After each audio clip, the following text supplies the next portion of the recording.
it's pretty lofty. So how many times have you done that? Zero. Too scary.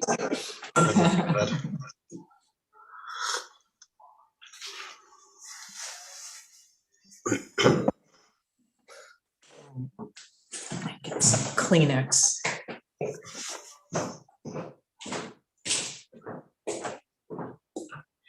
As much as I enjoy the view on everyone's like living rooms and so on, at some point we hopefully get a chance to meet in person. Yes, that will be nice. Oh God, well, that'd be nice. A shameless plug for the Lafayette Community Foundation's Winemaker Dinner and Dance next Saturday night. Oh. Oh, really? Yep. Go to Lafayette Community Foundation website. All signed up. Oh, that's fun. Right. Oh yeah. I was just choosing my meal. Oh, really? Thank you, Beth. So it is 6 o'clock or a little after, and we have a quorum, and we are live on YouTube. So Chair Lee, you can start whenever you like. Great, thank you. All right, good evening. I now call the October 21st, 2021 special meeting of the Lafayette General Plan Advisory Committee to order. The meeting is streaming live on the city's YouTube, and it's also accessible by Zoom webinar. The link to log in is on the city's calendar. We will do a roll call for those committee members in attendance. Staff will read the names aloud. Committee members, when you hear your name, please affirm your presence. Thank you. Carol Singer? Here. Namratha Kasalanati? I believe Namratha is absent for the time being. Don Jenkins? Where's Don? He should be here. I see you, Don. Mic by you muted? Okay. Oh, I'm not muted. I don't know what's the matter with my speaker. I can hear you now. Thank you. Stella Witherspoon? Present. Beth Needle? Here. Matt Pease? Here. Jim Cervantes? Present. Mike Kim? Here. Susie Kelly? Here? Christine Rasmussen? Christine is absent. Chris Lee? Here. Anna Radinich? And Susan Kendall. Here. Thank you. Great. Thank you, Jonathan. Would a committee member like to make a motion to adopt the agenda? So moved. Do we have a second? Second. Thank you. The agenda is adopted. We'll do Moving on to, sorry, Chair Lee, we'll do a quick roll call for the adoption of the agenda, if you don't mind. Oh, okay, no problem. Okay. Carol Singer? Here. Yes. Don Jenkins? Yes. Stella Witherspoon? Yes. Beth Needle? Yes. Matt Pease? Yes. Jim Cervantes? Yes. Mike Kim? Yes. Excuse me. Susie Kelly? Yes. Chris Lee? Yes. Thank you. All right. And for the record, Namratha joined the meeting. Great. Hi, Namratha. All right. Our next agenda item is public comment. This is public comment for items that are not on the agenda. And since we're having a special meeting tonight, we have one agenda item on the mission statement update. So if you have a public comment about a topic that is not the mission statement update, please feel free to raise your hand on Zoom or touch *9 on your phone. The limit for public comment is 3 minutes. Sarah, do we have anyone waiting in the wings? I don't see any hands raised at this time. We'll give it just a second. And I'll also note for the record that Christine has also joined the meeting. Okay, great. Hi, Christine. I don't see any hands raised. Okay. So we'll move to our next item, which is committee member activity reports. Does a committee member have a report?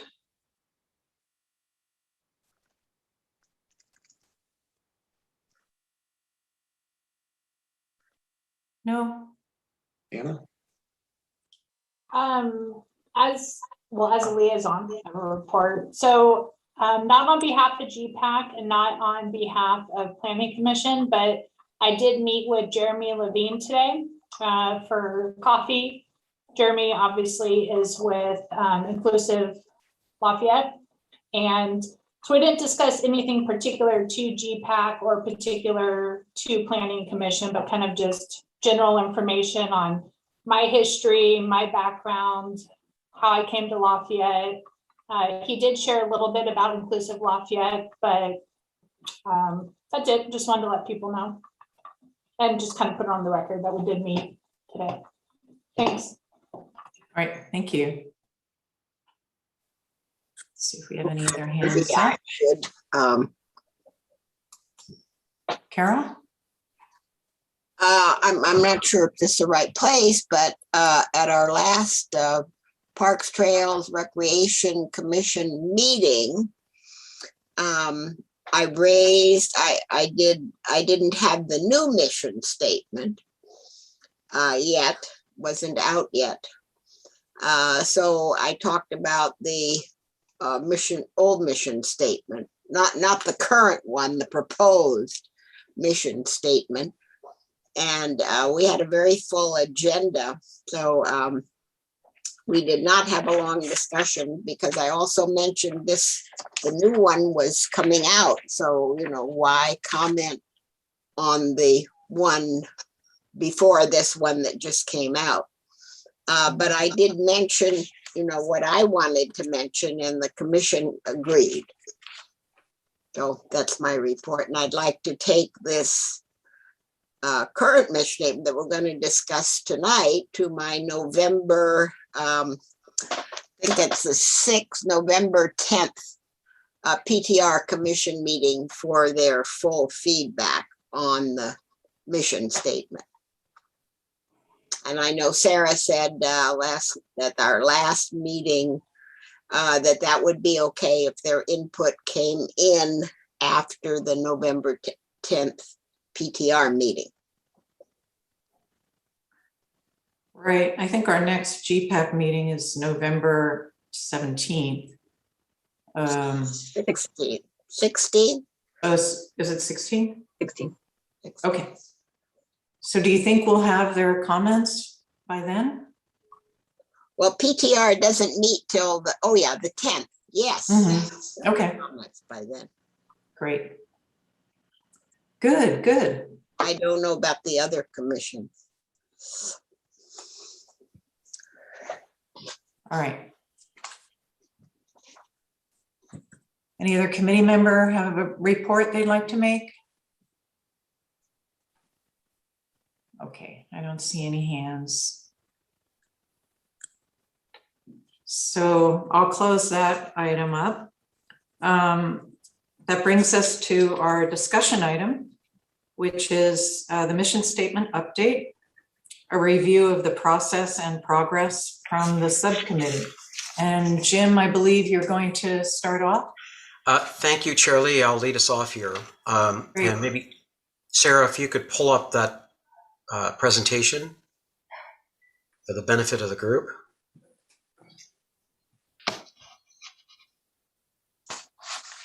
So,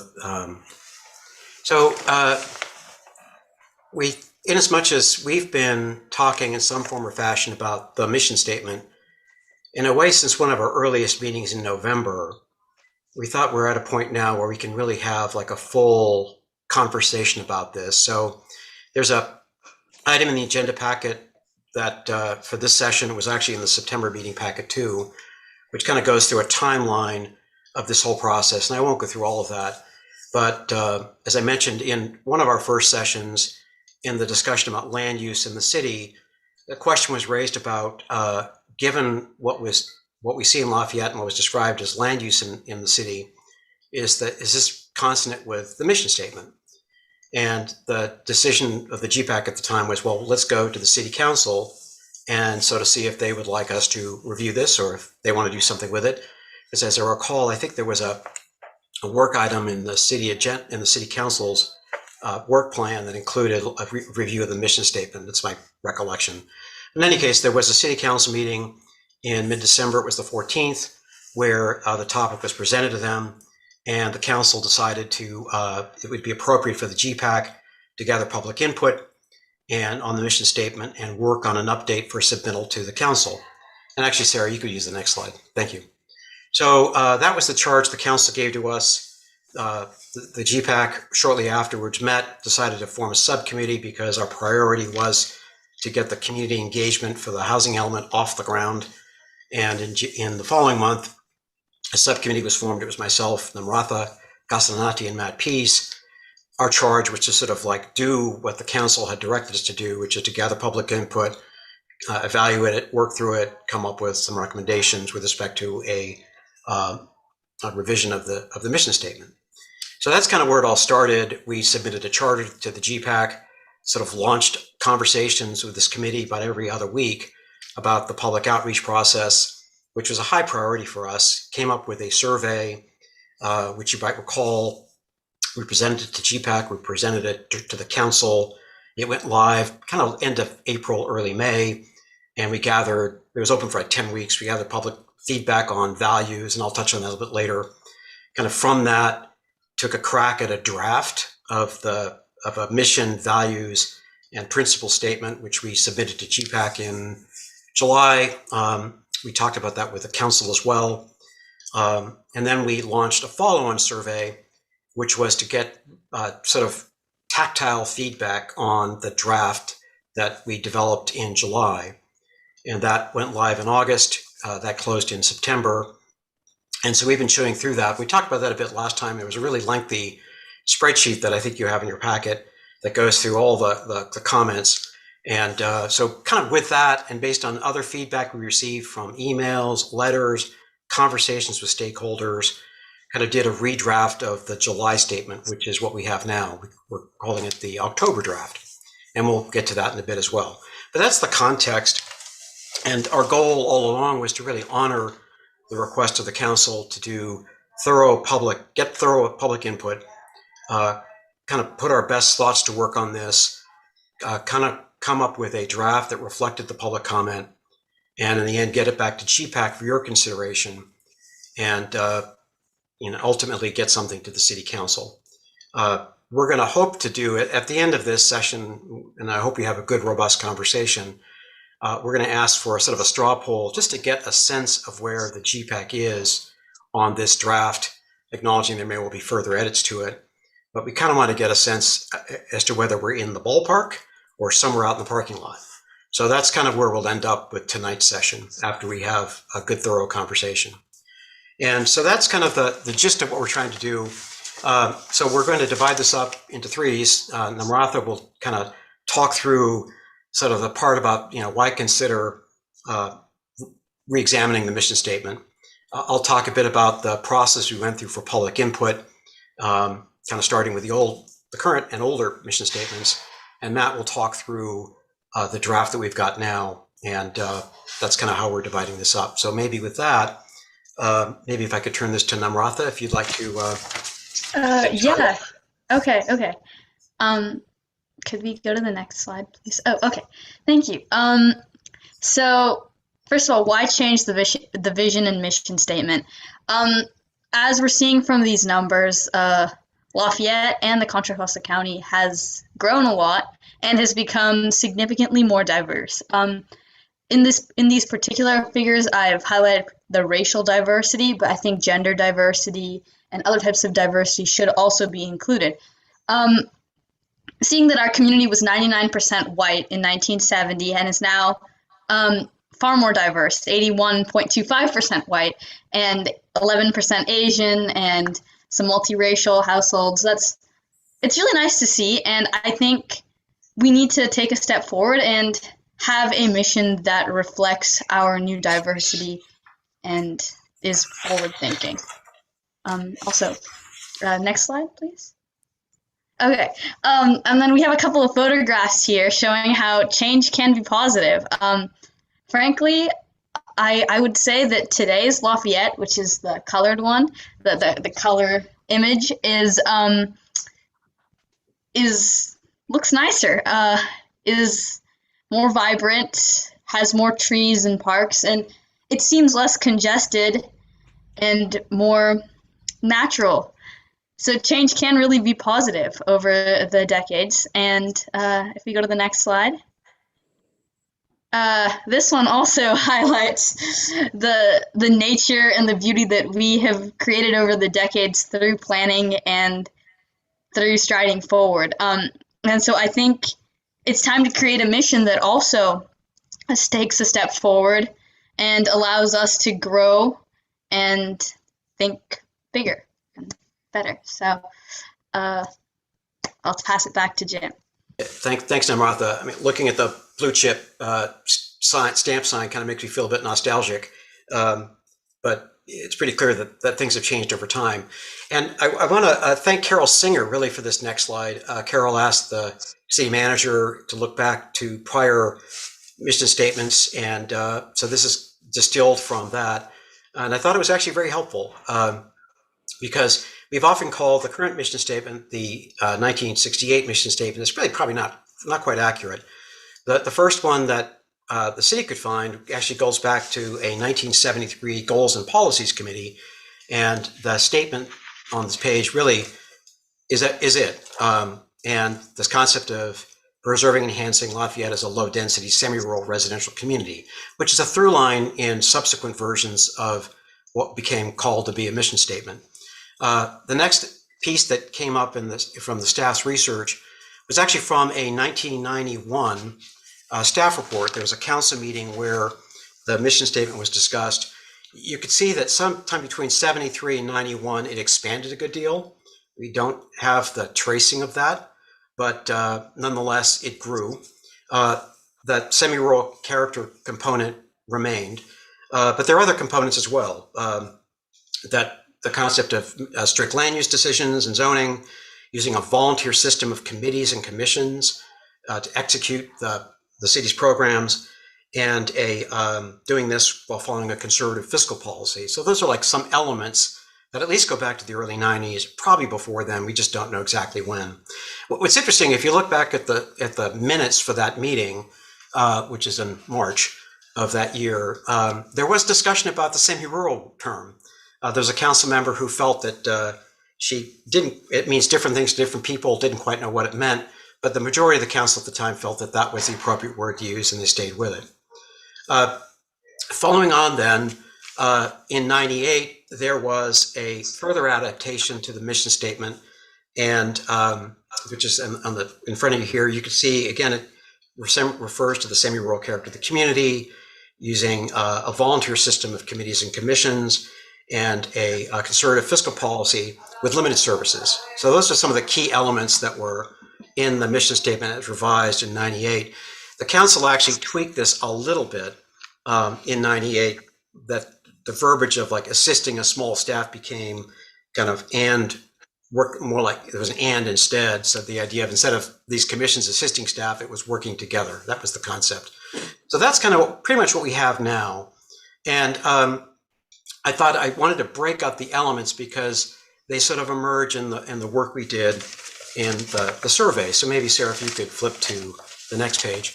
So as I mentioned, we had we launched this public outreach, and with a survey that the committee had worked on and floated to GPAC and the council, opened late April, closed in July. There was a lot of outreach on this. It sort of worked in tandem with those community engagement sessions that the city did, in that the city did outreach through its email channel to its stakeholders. There's a piece in the Vistas and the Roundup on this. The social media channels the city uses were also deployed. There was a table at the Taste of Lafayette, and at that in-person session we did before the Delta variant showed up on June 30th, there was paper versions of this that some people could fill out. And then there was a postcard mailer with a QR code that was deployed as well, and that was also used to advertise the engagement sessions. I'll note that the QR code concept was recently been used in the survey of the cities just got out now. So that seems to sort of resonate well. And as you can see, we've touched on this before, and I don't want to beat the drum too much on this, but the survey was, I think, really helpful, and I think it was very helpful in a directional sense. It did give us some markers as to where the community was on certain values and attributes, but we recognized that the respondents skewed to an older and homeowner population. And you could see that of the 685 people who registered and took the survey, almost half were over 55, whereas the individuals under 35 were 6%, and 88% were homeowners.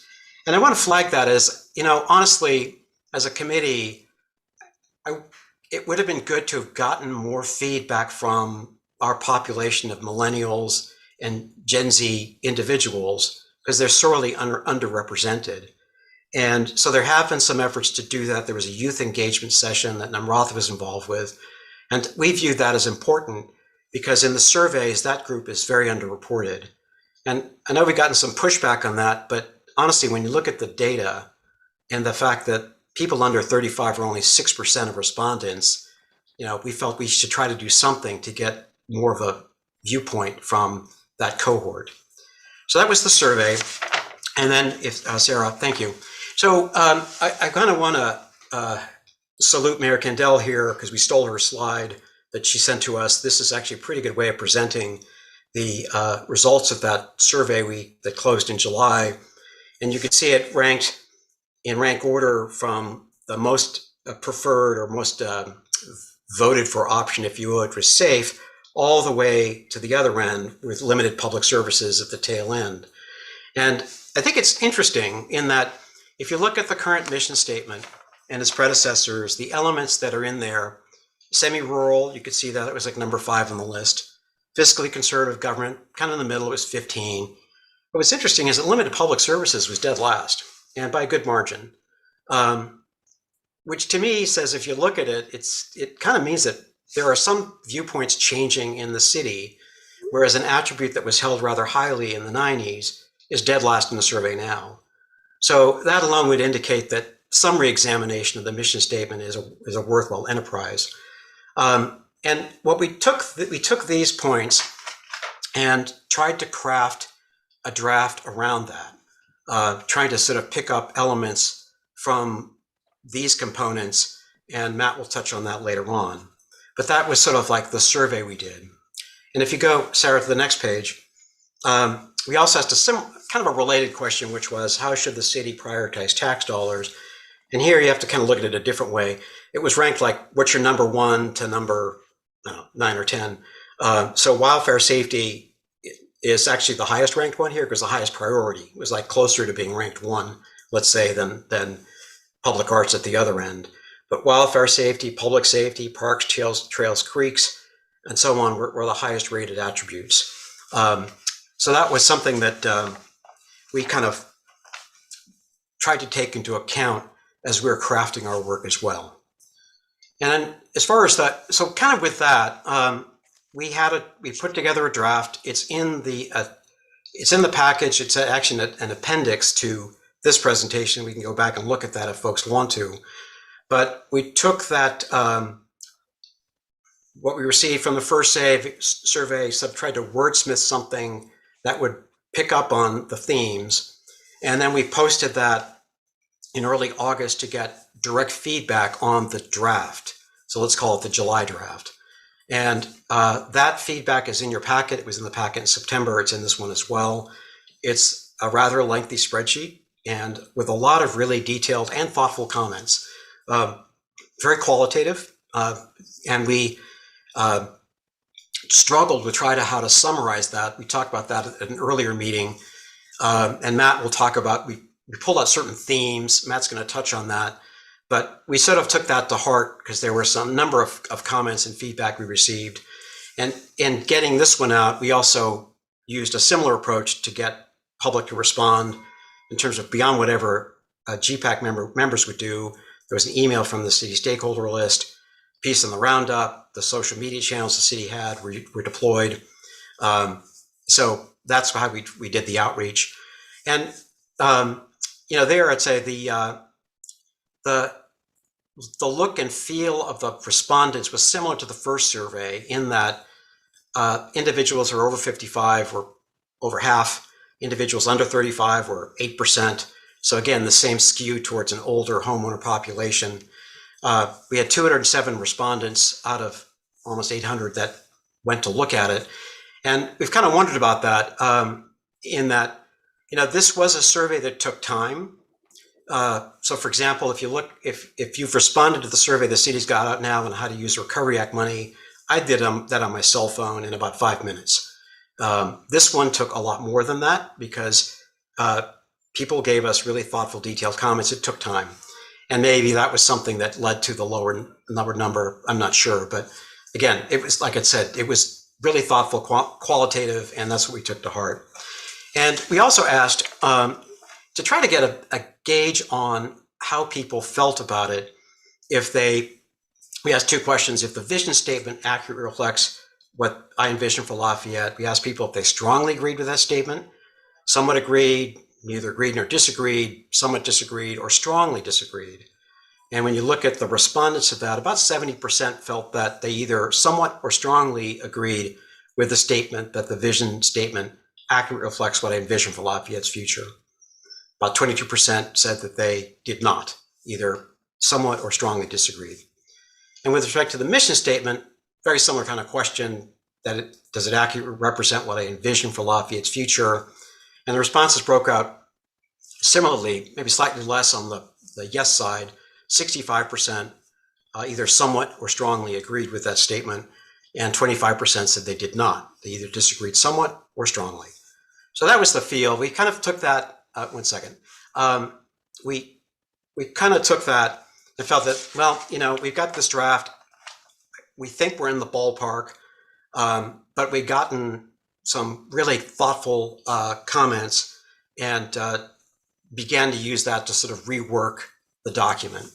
And I'm going to turn this to Matt to talk about sort of the substance of what we got from the surveys and how we approached a redraft. So great. Thanks, Jim. Before we go to that next slide, as Jim mentioned, we had the draft we did in July. We got some feedback, quantitative feedback that you see here on the screen, but what was even more interesting was the comments that people wrote. And as those of you who have seen what's been posted, it's quite detailed. On top of that, we also had comments that have been submitted to GPAC meetings over the last several months that are directly addressing people thinking about the vision and mission statement or related to it. And so when we started to look at trying to incorporate this into the draft that we did, it's really not a math exercise whatsoever. It's really a qualitative assessment of the different feedback and how can we craft the next draft in a way that is both impactful to the city, but at the same time addressing specific issues in the long term. Because when we're thinking about this, it is a mission and vision statement that we want to use for the next 10 to 20 years. So this is less of an issue of math as much as a qualitative. And one of the things that became apparent to us is there were some common themes that came out of all of these comments that we've got. And if we go to the next slide, please, Sarah.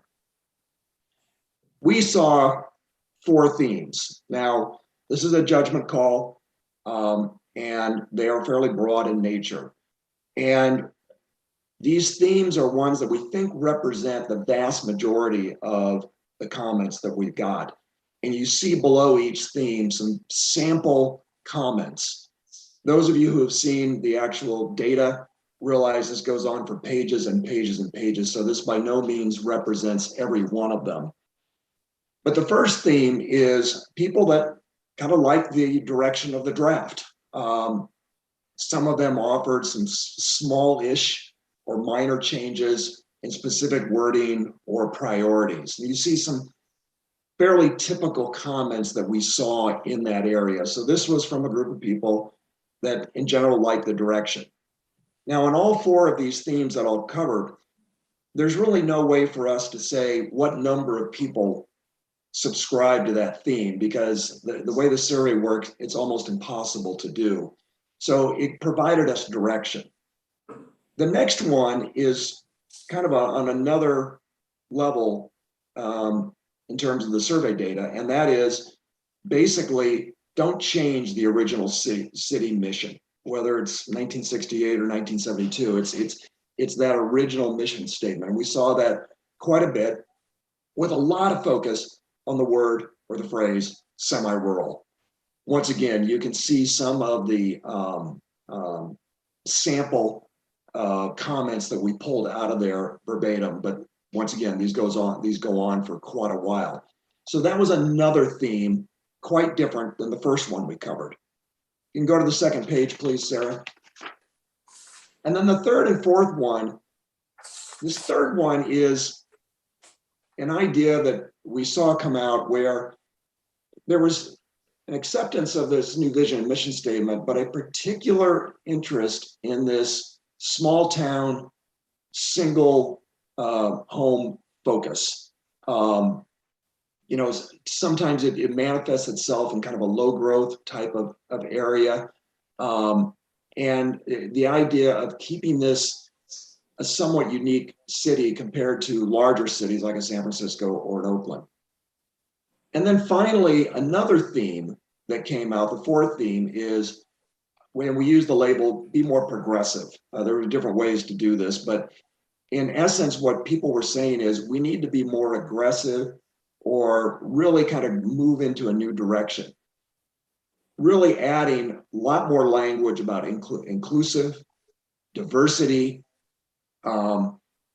being very purposeful about goals oriented around this area, having it manifest itself into the way we conduct ourselves in school, and how much focus we put on different types of housing. So this is a much more what we characterize as a progressive look at things. Now, as you think about that, now, if you could hold back, please, go back, Sarah. If you think about these four themes, there is some overlap.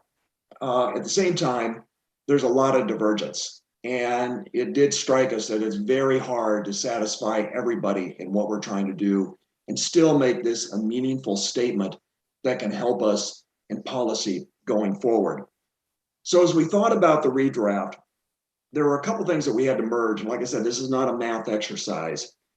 First is trying to blend in a lot of the community desires, primarily the written information we got. We did look at the quantitative data, and that did guide us in a couple of areas, but we understand that the way the survey was done, it's imprecise. It's not a scientific type of survey that has the proper demographics and things such as that. We also have to realize the environment we live in today is quite different than the environment back in the late 60s, early 70s. There are changing state laws that we are wrestling with right now. Mandating a certain amount of planning for more growth than we've historically had in the past. And these, frankly, are things that we're going to have to deal with. We've also got a changing Bay Area. This is a Bay Area that is highly interconnected, highly dependent. The cities are dependent on each other, whether it's providing jobs, transportation infrastructure, higher education, and things such as that. And so we couldn't think of Lafayette in isolation. It really is connected, and there's an effect that goes on throughout the entire Bay Area. And clearly, as Namratha talked about earlier, Lafayette is changing. The demographics are changing. The type of housing some people want is starting to change. So we had to blend all of this in and trying to come up with this draft, as well as using other examples that we got from other cities, as well as the survey data itself. So with that, you can go to the next slide, please, Sarah. This is the draft that we came up with, and we've labeled the October 2021 draft. And as you see, it's got some structure that's very similar to the July draft that we did, but frankly, it's bigger. And it's a little bit more, and not a little bit, it's broader than what we had before. And let me walk you through some of the highlights of where we changed things for those of you who can't flip back and forth between July and August.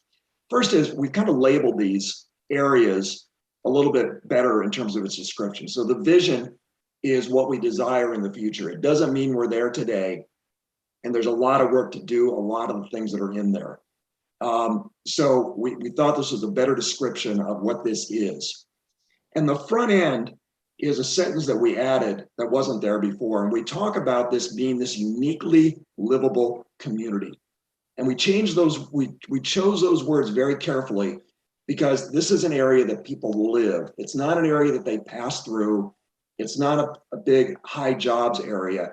It's got some unique characteristics to it that is very different than many cities around there. We wanted to recognize that. And that it's a community that supports people of all ages, from those that are older and to ones that are quite a bit younger, and trying to make sure that those people can stay there. And all of this is within this very busy Bay Area that's grown tremendously over the years and probably will continue to grow at a fairly rapid rate. We did keep the wording about safe, and that is the broadest definition possible, both physical safety, police, fire, medical, as well as being safe from judgment, bullying, and wanting to be accepted, particularly in the schools, but even in our stores and things such as that. We talk about the family-friendly city. Now, different families have different structures. We're not talking about just the typical nuclear family, but this is an area that, you know, people settle into, and that was the best phrase we could come up with. We talk about the importance of both residents and visitors. We're not in isolation. Visitors are a very important part of our city. They affect us from a commerce standpoint, and people come through here on a regular basis, and we need to recognize that. And then we expanded on the back end, although we had before open spaces, nearby hills, parks, but we added creeks in there. That's probably something we should have added early on. So as you can see, we've expanded this vision and tried to give it more definition and also think about it a little bit more deeply than we did in the original draft. Mission, how do we get there? This is the thing we need to do on a day-to-day basis to make sure that we get there. So we talked about adding the engaged residents, people that get involved in their community. It's a big part of what we do, and community groups. Community groups are a big part of what makes Lafayette successful. You look at the res run that's going to happen this Sunday. It's both companies that are sponsoring it, that are donating to the schools, and it's community groups that are working there to help make that happen, whether it's the Chamber of Commerce or other groups, Art and Wine, places like that. All of this involves community groups, businesses that are part of that. And most of them volunteer to help make this city work.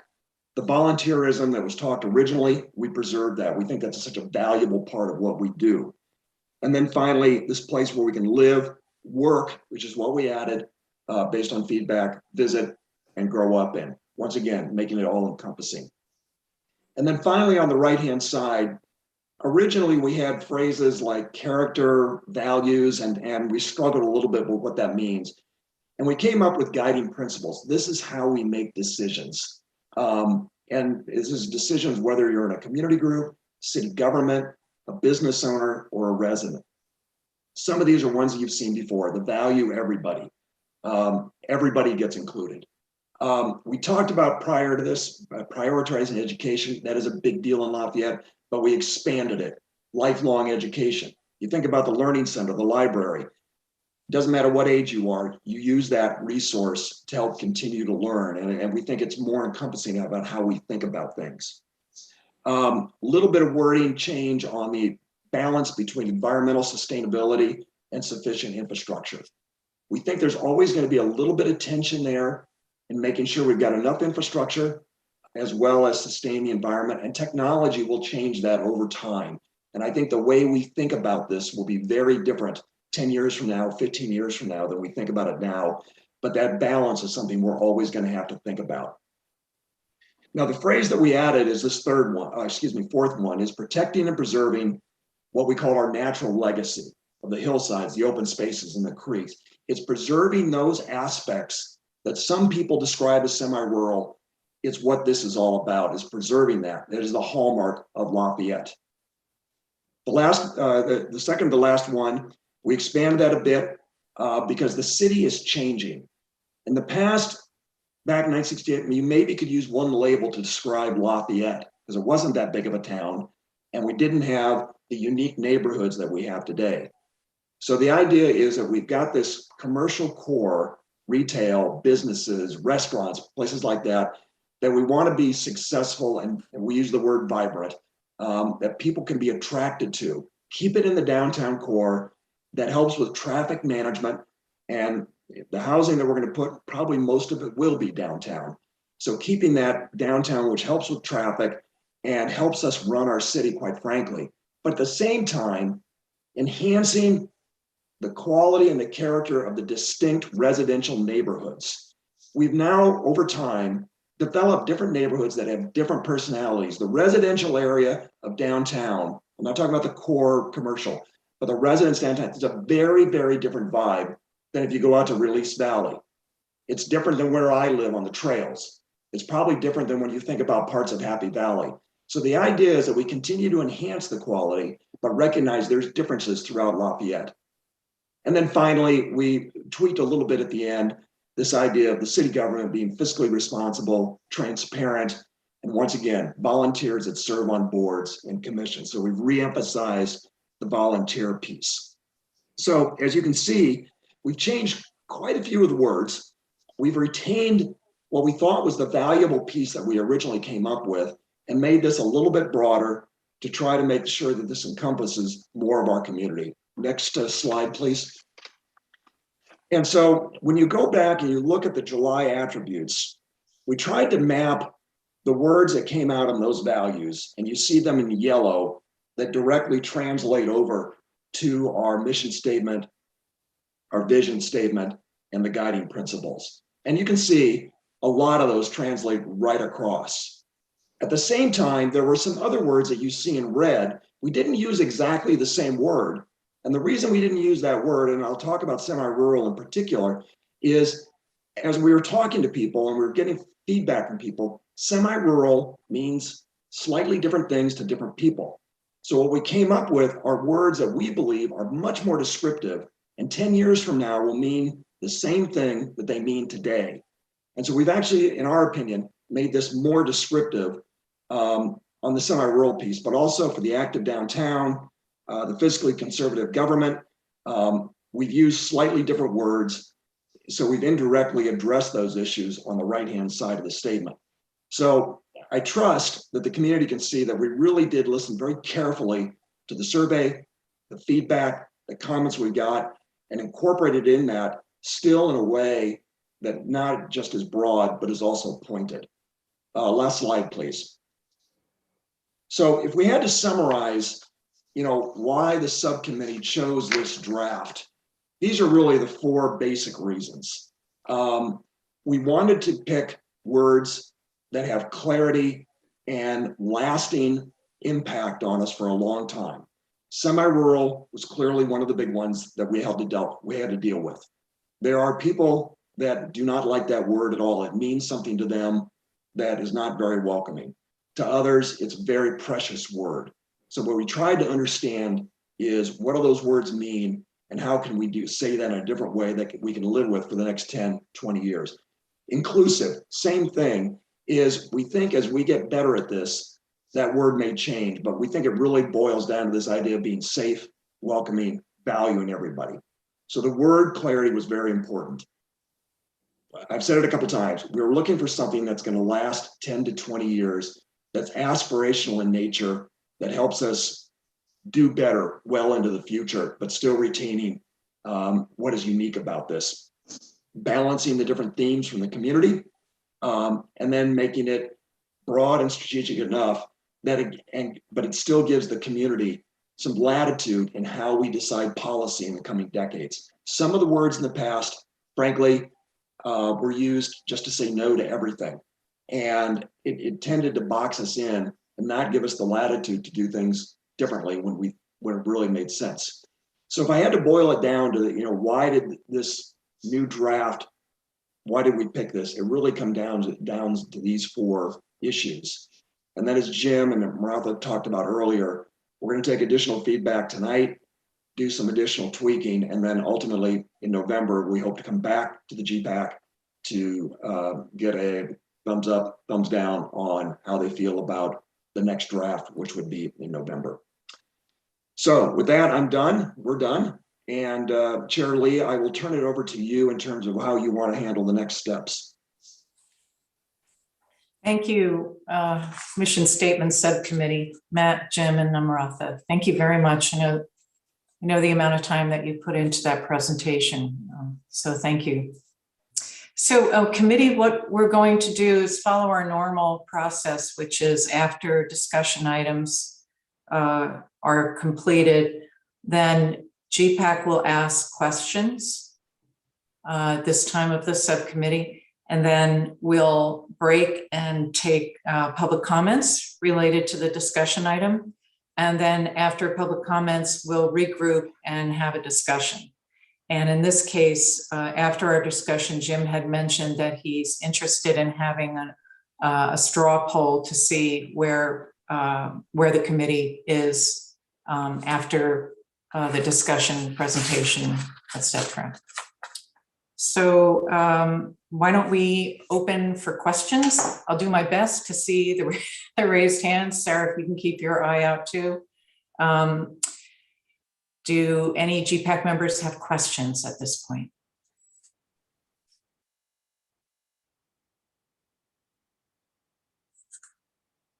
Christine, I see your hand up. Yeah, I had a question. I'm sorry, this is kind of going back to the survey. I know this is not quite what we're talking about. I was a little confused though. When you brought up the point about the limited services, I kind of interpreted that as, why didn't you put in increase public services? I think that was sort of I'm just asking because one of the things that, we'll be covering later is going to be about the, how much service, if we're going to be a full service or more service or increase the services. So I just wanted to ask, why didn't you say increase public services instead of saying limited public services? Just curious. I can take a crack at that. That's actually a great question. So we were going through this process of trying to formulate the attributes to ask people to respond to. I think we were hoping to get it to like a dozen, and then we got to 15, and then we found some other ones we thought we should try to address. We got to 20, and the limited services part, as I recall, we opted for because that translates right to the mission statement. So it was trying to get a read on how people responded to that component. And it's a fair question, if you asked like increased services, that would have been a good question to have asked. But I think at the time we were at 20, we were asking people to give us their top 8. And, there are other ones that we just were left on the cutting room floor. And I think that the increased services was one of them. We did want to try to sort of like get to questions that sort of spoke to the current mission statement plus some other elements. So that's kind of where we were, I think, on that. And Matt and Namratha, we're going back to like March here, I think. Yeah, to add to that, I think the observation that it was so far down on the scale, Christine, it surprised us a little bit given that it was in the original one. But it wasn't detailed enough for us to weave that into the last draft where we say we should be more services or less. We just said fiscally responsible. That doesn't necessarily mean small or large. It just means responsible. And I think that's something that's going to have to develop over time. It may have to do with state mandates that occur over time. It may have to do with roads, things like that. So we left that open, that policymakers and voters ultimately can decide about that stuff. We left that open for people to decide. And we just left it as fiscally responsible. And that doesn't denote the size. There wasn't enough in that survey for us to say people want more services. We didn't feel confident in that.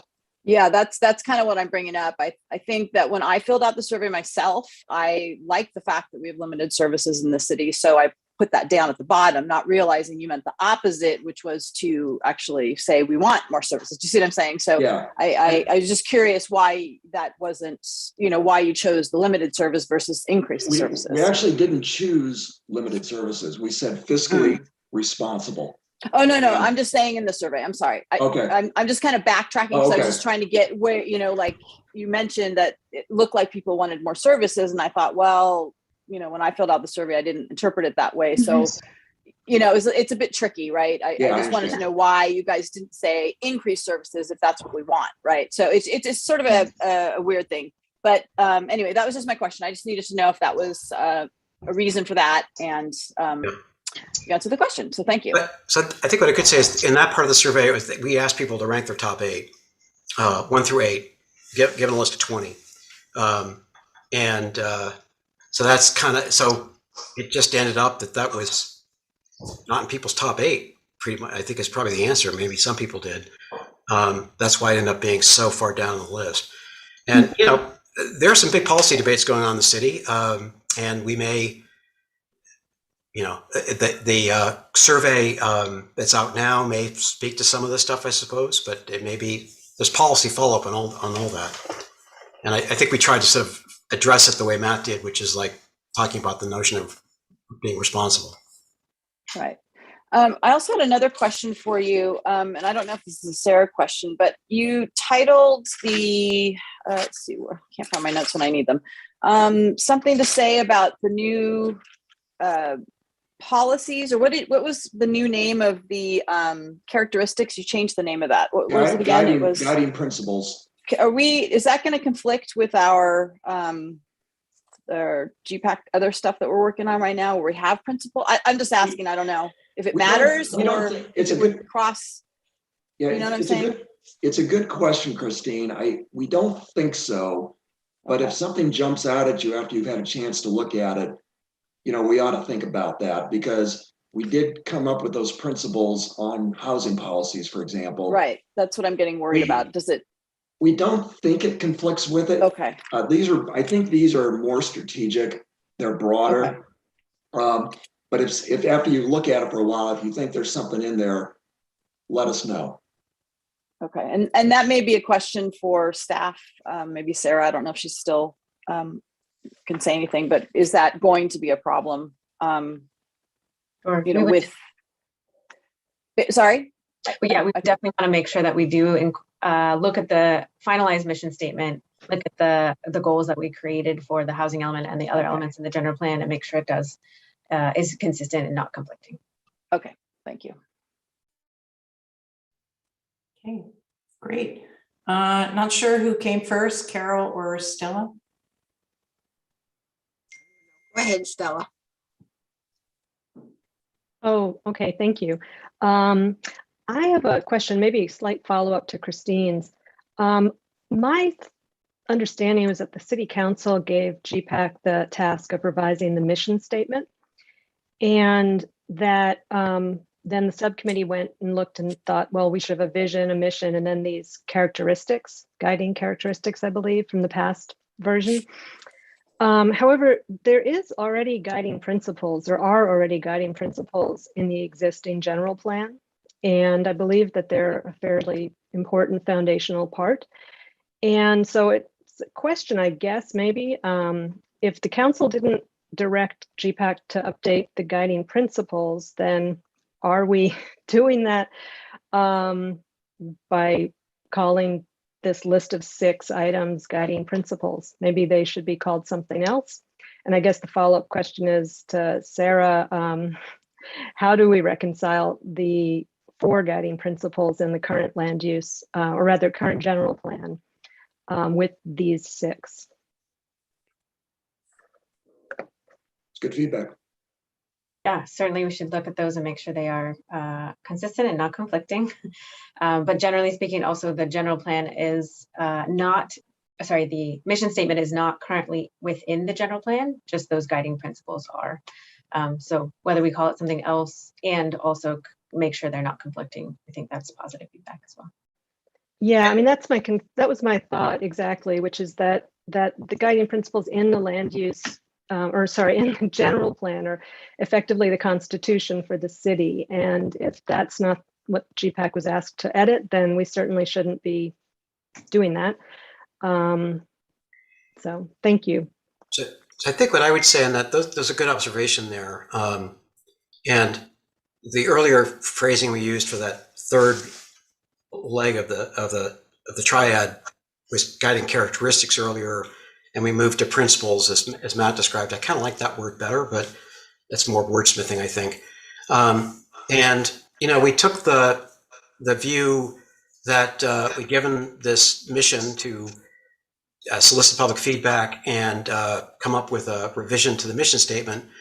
You could say technically there's a mission statement, we have a vision, and the principles are characteristics. So that was our take on it.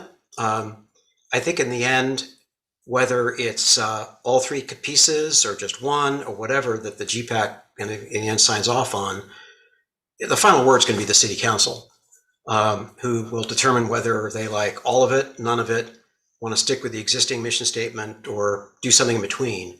So, we've made 3 presentations to the council to talk through this, and they'll have a 4th one maybe in December, and then make their call on that. So I think we kind of gave it our best shot to try to frame it in a thorough, robust way, and kind of let's see where it goes.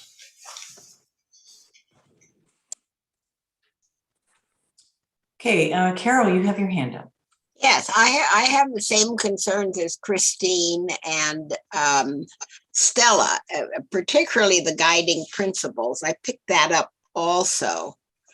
I think we need to change something.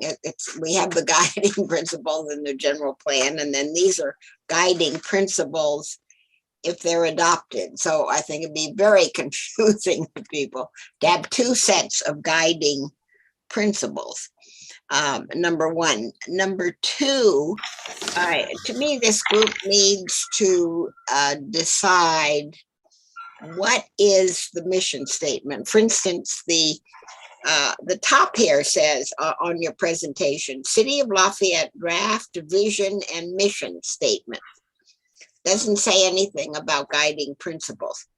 Now, I've already had many people on your old versions, when you talk about the mission statement, is it all 3 things, or is it just the mission statement? People are terribly confused about that. And maybe you heard David Clark talk about this also.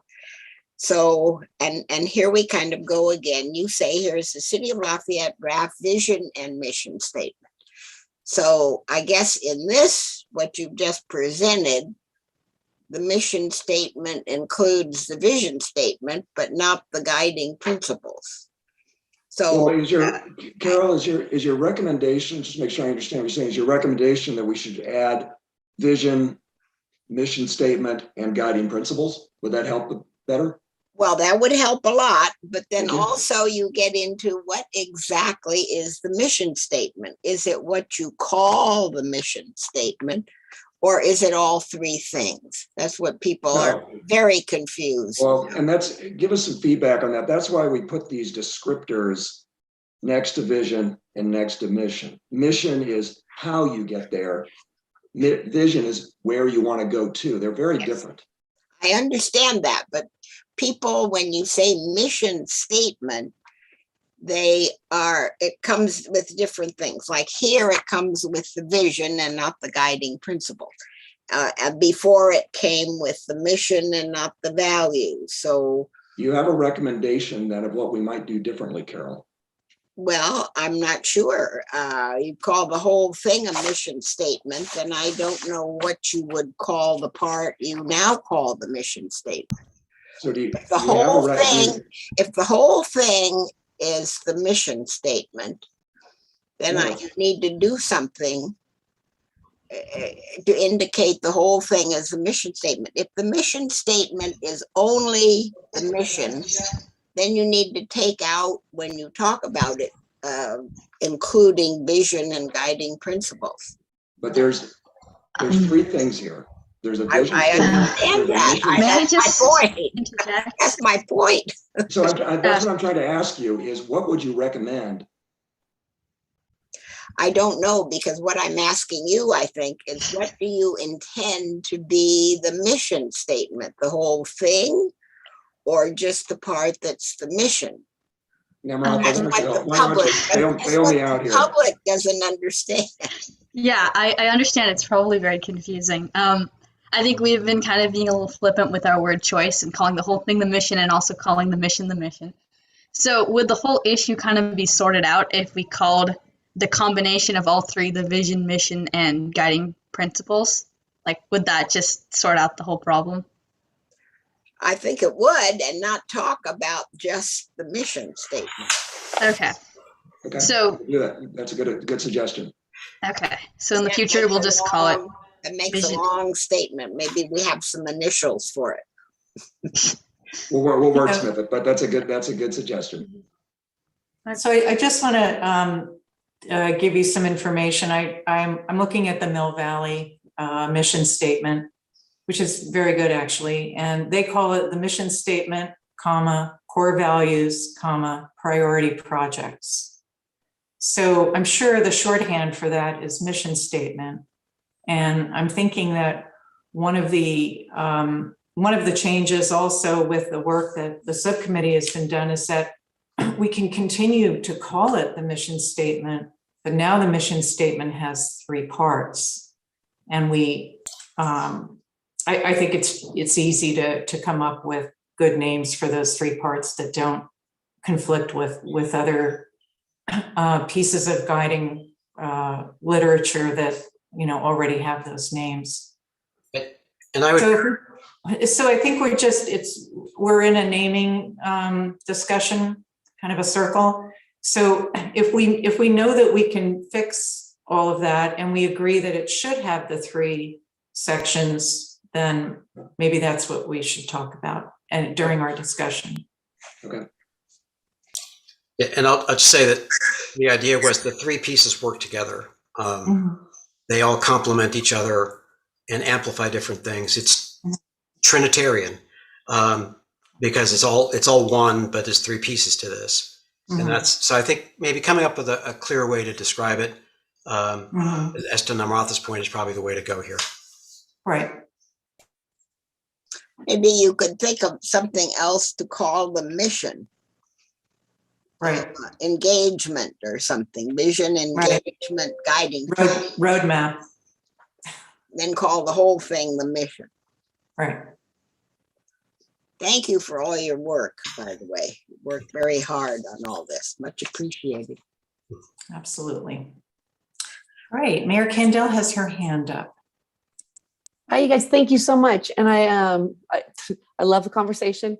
So yeah, so this does have me with the new wording change, calling them guiding principles.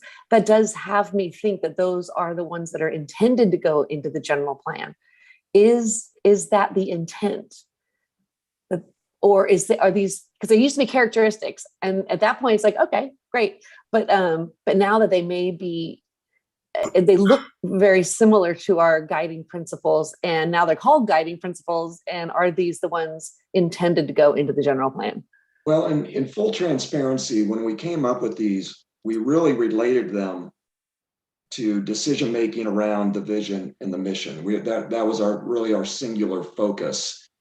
The point of, should we push these up against the ones that are in the general plan and make sure they're not in conflict, or make sure that the wording is consistent, I think is very good feedback and something we should do. But the way the committee focused on this was, what are the decision principles that can apply against those two things, the vision and the mission? That was our kind of our tunnel vision focus on that. But you've widened our view of that, and I think we ought to look at that. To add to that, I'm not sure. Sorry. Yeah, and maybe change the name to of add it. To that, yeah. Okay. I'll go, or go ahead. Okay, I'll go. I think to add to that, I don't think we were really quite cognizant of the fact that the guiding principles in the general plan were called guiding principles. So I don't think it was really a purposeful decision to call these guiding principles and those guiding principles, and I'm sure we can probably change that real Okay, quick to sounds- make sure they don't Just to be clash. Thank you. It'll just be clearer for everybody. Yeah, All right. thanks. That would be nice. Okay, Carol, you still have your hand up. It is a new hand or an old hand? New hand. It's a new Okay. hand. All right. Through We're ready? that discussion, this is a new discussion. Okay. Okay, I'm concerned about the phrase limited service city. That's always been, limited service means smaller staff, volunteer commissions, and we're a no tax city. I have not gotten the impression that citizens understand if we no longer espouse limited service and small staff, that maybe we could have a city tax. And I think one of you has a son in Berkeley mentioned last time, they have an extra 5,000 in city tax on their tax bill. We are one of 6 no tax cities in California, I think, Susan, are we one of 6? Yeah, I think that's who are no tax city. So does this mean now that you have the idea that people think we should be a tax city now? No, we're not setting policy of the level of taxes, the amount of taxes, how the taxes are applied, whether it's a small amount of tax or a large amount of tax. That's up to some combination of the voters and city council and maybe the state to figure that out as time goes on.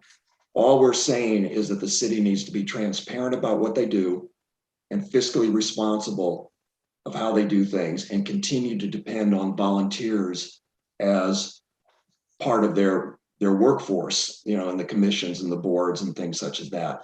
So we have not taken a position one way or the other, Carol. We're leaving that up to people as time goes on to decide. But we said in the old statement, a small staff whose number is consistent with the services provided, limited services, and a conservative fiscal policy.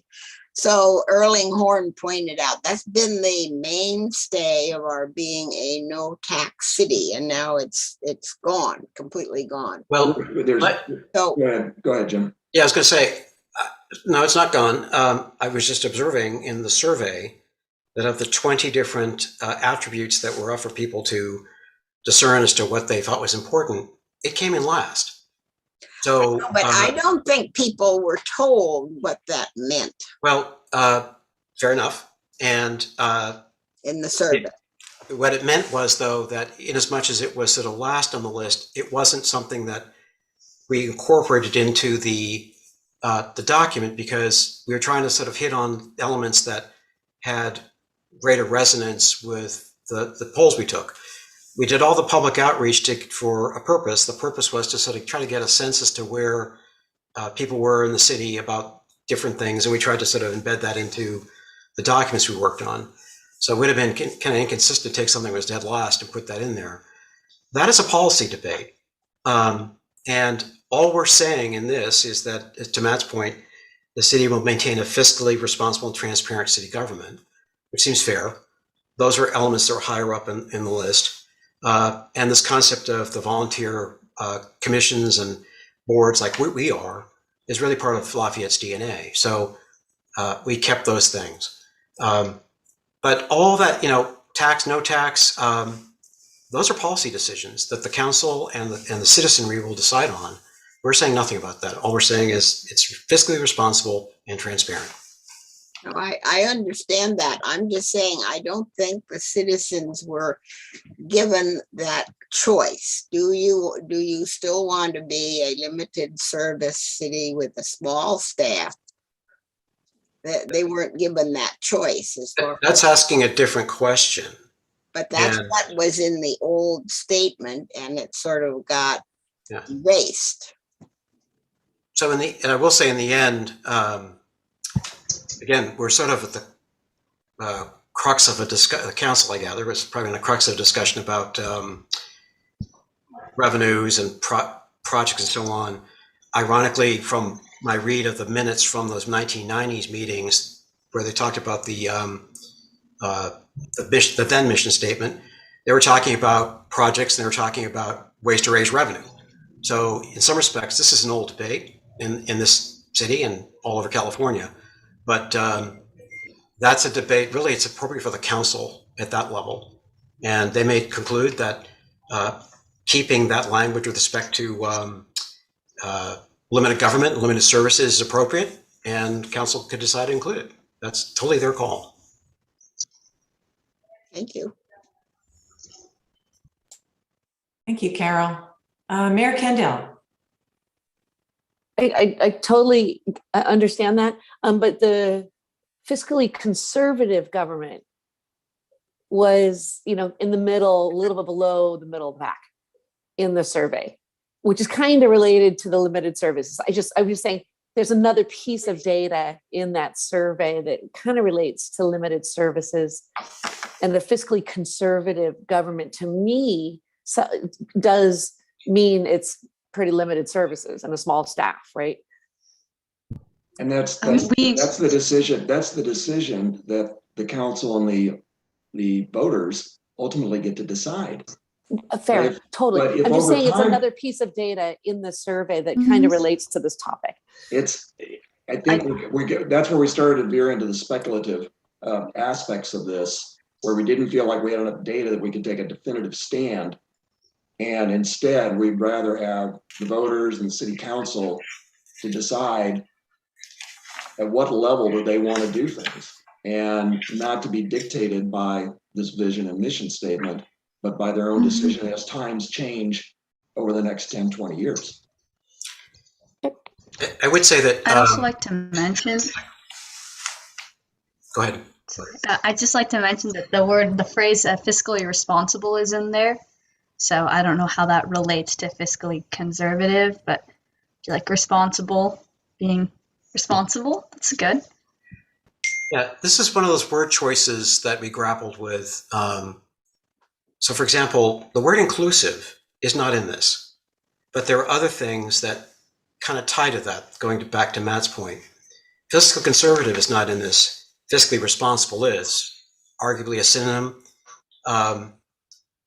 But in the end, if that's not the right call, I think from the council, assuming all this language gets to the council, if it's the council prefers another formulation, then the council will come up with that, I would think. That's because in the end, they make the final decision on all this. Shirley, I'm just going to do a gentle time check. We're still in questions. We need to open the public comment and then have our discussion. Yes. But this is, I have to say, this is an important point. So it's 7:13. Does anybody have any more input on this particular point? Could I say one thing? Sure. Okay, I think there's a difference. The guiding principles maintain a fiscally responsible city government. I'm not sure. I think that's exactly the same as a conservative fiscal policy. A fiscally responsible city government. I have to think, all right. The old mission statement said a conservative fiscal policy. I don't know. Well, you can have a gigantic. Might think about. You can have a really big city budget and manage it responsibly. And right. I think fiscally conservative might have overtones of we're fiscally conservative, which means we don't spend a lot of money and we don't spend it frivolously. So and implicit is responsible. So I think what we're talking about,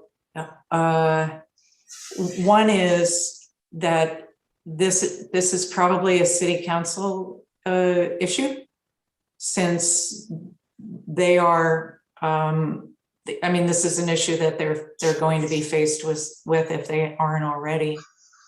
How many, what level of services to offer. Should the mission statement guide that? Should that be part of the mission statement? I don't know.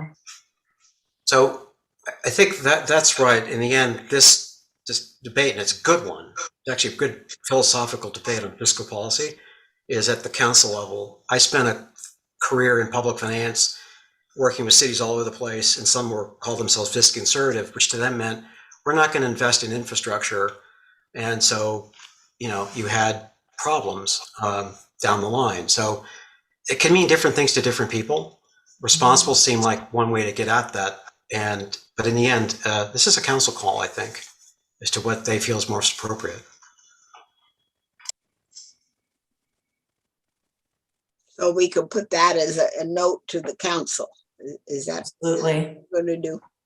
Because I think you could also say who is responsible. What is responsible? As Chris says, a huge budget. Is that responsible that they're spending on infrastructure? Well, ultimately, the voters are going to decide that, Carol. Maybe we should make a note of what things that we feel the council should decide. Yep, I've got a note. All right, why don't we open the discussion to the public? And again, for public comment, the time frame is 3 minutes. Your comment should be on this issue. And Sarah, do we have anybody waiting? I in the do. wings? I will let Linda in as a panelist. Okay.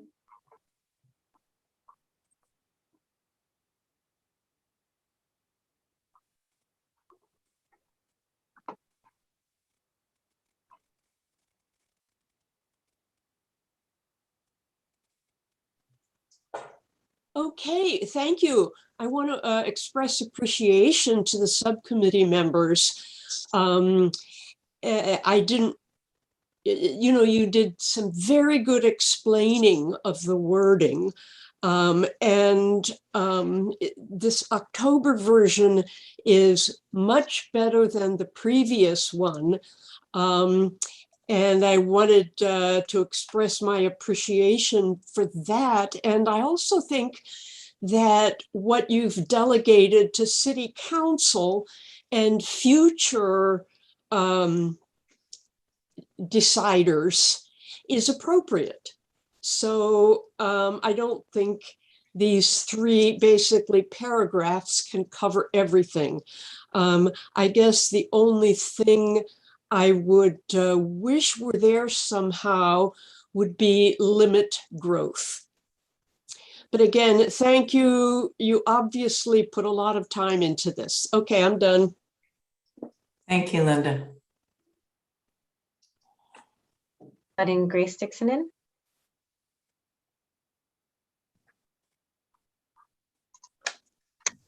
I'm sorry, I'm driving. Can you call me on the 2nd or 3rd? Sure. Thanks. Letting Jeremy Levine in.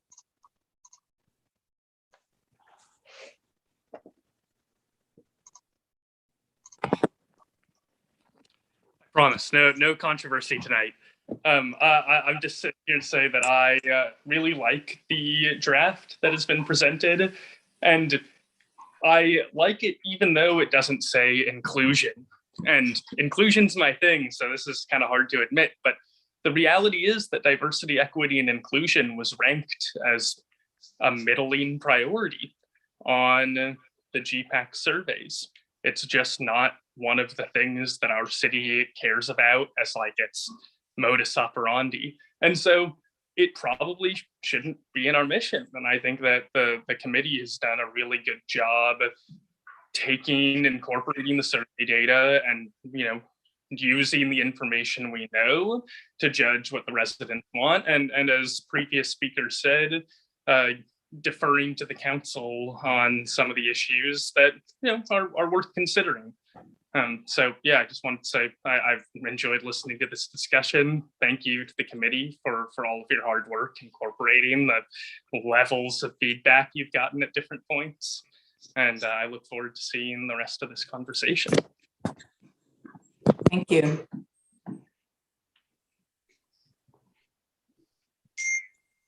Promoting Elliot Hudson now.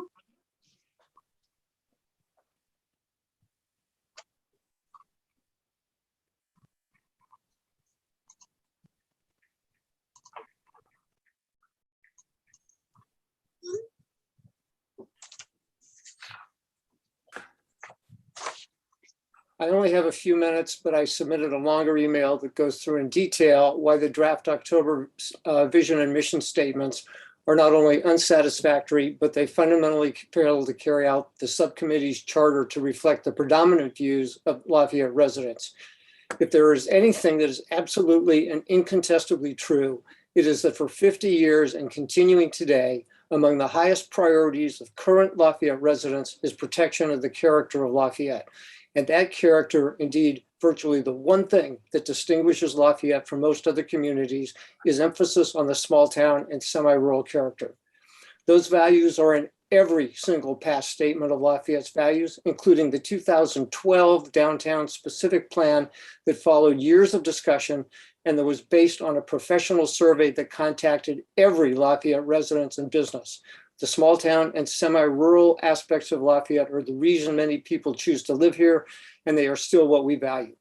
What do we have now?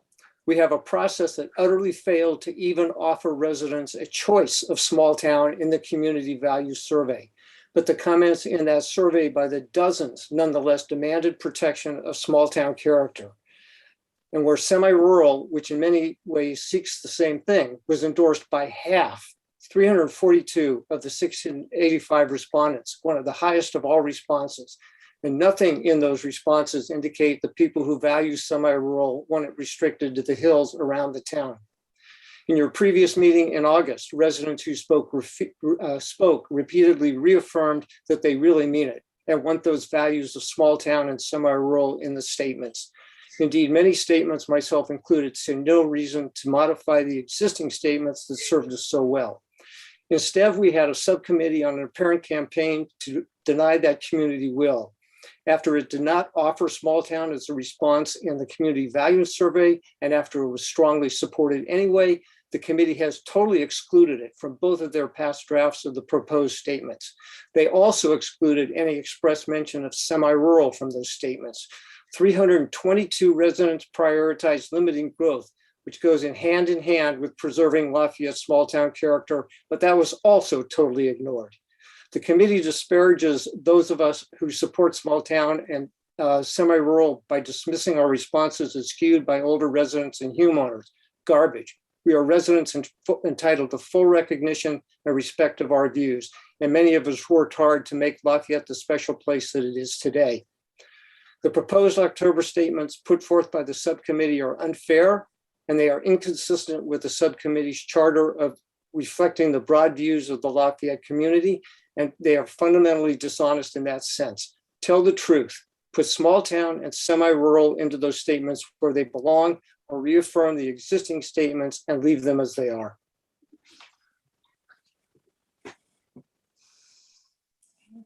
Thank you, Elliot. Grace Dixon is coming into the meeting now. Okay, hi everyone. Thank you, Sarah. I was driving, but I'm parked now, so no worries. Okay, first off, I do agree with Christine, or I think I agree at any rate. And with Carol somewhat, I don't think people really know what services mean. So talking about that or surveying people on services is kind of sadly a waste of time. And I do believe that limited services, unfortunately, have not always served us well. Contracts expire and we need to pay for new contracts because we just don't have the staff available. Our staff is stretched to the thinnest. We are experiencing growing pains. So somewhere in between what we have now and what we need as a growing city is the right answer, in my opinion. Then going on to the mission statement, or the three statements as it were, being that the first four in priority and on the survey were safe, then great parks and trails, then family friendly, then encouraging open space. I don't find those necessarily reflective in the mission statement or all three statements. And I know you guys, this is so much better and everybody's working so hard. This is so difficult. I'm not at all saying that you know, you've slipped up. You have come so long and everybody's working so hard. So I totally appreciate it. But I just, and when the money spent, you know, parks is the third priority. So with all of those priorities being stated, parks and open space is not accessible without a car for more than a third of our population. Right now, 2,000 homes are downtown. Approved, there are 988. So 300 homes downtown. There's only 10,000 homes in all of Lafayette. 1/3 of Lafayette is downtown and decidedly not semi-rural, and we need to roll them in as far as being inclusive and welcoming. We really need to reflect their needs and have the mission and statements, and all three reflect what these high densities need 10 years, 20 years going into the future. I really want to call the GPAC's attention to Jennifer Wakeman's excellent October 6th letter. And I'm not part of that group, but I read the letter, and I love what she said in the vision statement, that it says, with easy access to parks, trails, and I would add creeks, walkways, and open spaces. Just because these things exist, and that's kind of what the mission statement says now, these things exist, but a third of our population doesn't have easy access to them. And so Jennifer Wakeman's letter definitely says we need to have easy access to those things, to be inclusive and be diverse and to be respectful of everybody's needs. And in the mission statement, I'd like it to say, not only grow up, but also grow older, because we're supposed to be an age-friendly community. And again, just going into the 10 and 20 years from now, AARP said that we are supposed to be an age-friendly community. And then finally, on values, I like the sentence enhances environmental sustainability, but there's no action to that. And so I'd like for it to say, by ensuring parks and recreation are within walking distance of high density areas. We will, if people will park once, whether they're going to the grocery store or going to the dentist or going to, out to a restaurant, if we can park once, we will certainly reflect our need for sustainability, a vibrant downtown, and respecting the diverse needs of a dense downtown. And then finally, I just want to thank everybody again. I'm sorry this was long and rambling, but I'm in my car and just trying to get my thoughts out. So keep up the great work, and just much respect for all of you, all that you're doing. Thank you, Grace. I don't see any other hands raised at this time. Okay, so we'll take it back to discussion amongst the committee. And I would like to hear from all the members if we can do that tonight, because this is an important issue and everybody has a great contribution given their perspective. So let's continue with our discussion. All right, Mike? Mike Kent. Yeah, thank you. So the points that Elliot Hudson brought up is, I think, factual, that many members of our community don't want things to change. Effectively, when you boil it down, a large portion of our community members, semi-rural and small town, is in not so many words saying little to no growth, right? Because you can't preserve open space, you can't maintain semi-rural, you can't maintain small town if you have a bunch of high density homes everywhere. That's just obvious logical fact. The conundrum is, okay, so we have that on one end, but on the other end, we are mandated via this Venus 6 housing cycle to upzone a lot of housing. So it's a vexing problem, because I sympathize and I recognize that, factually speaking, Elliot is right. Many members of our community don't want things to change. But here we are trying to grapple and trying to capture in our mission statement and our vision statement these two polarizing objectives. So I'm just pointing out the obvious, that I think we're all trying to grapple with it, and I don't have an elegant solution, but it's just something that I don't know what we do. We need to work through it and come up with a solution, but I don't know. I just want to make that statement. It's not a question, just pointing out the obvious, I guess.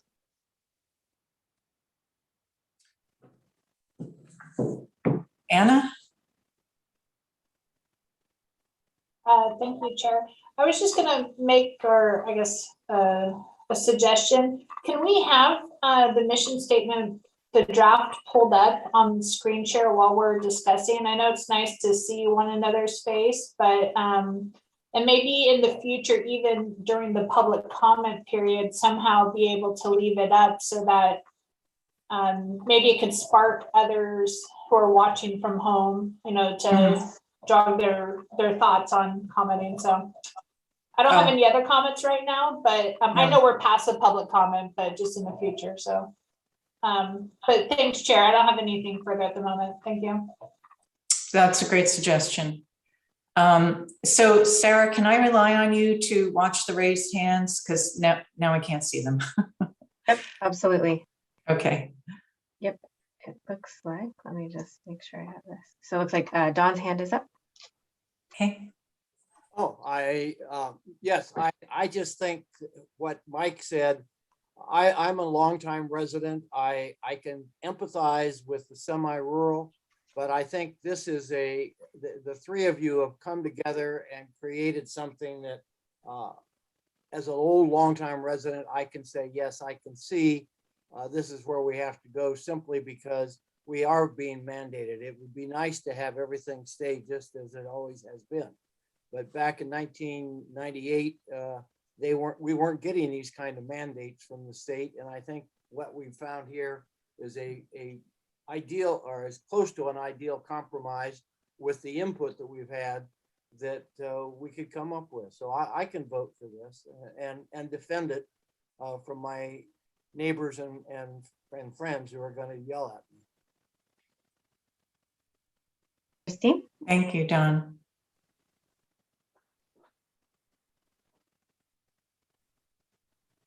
Christine, go ahead. Okay.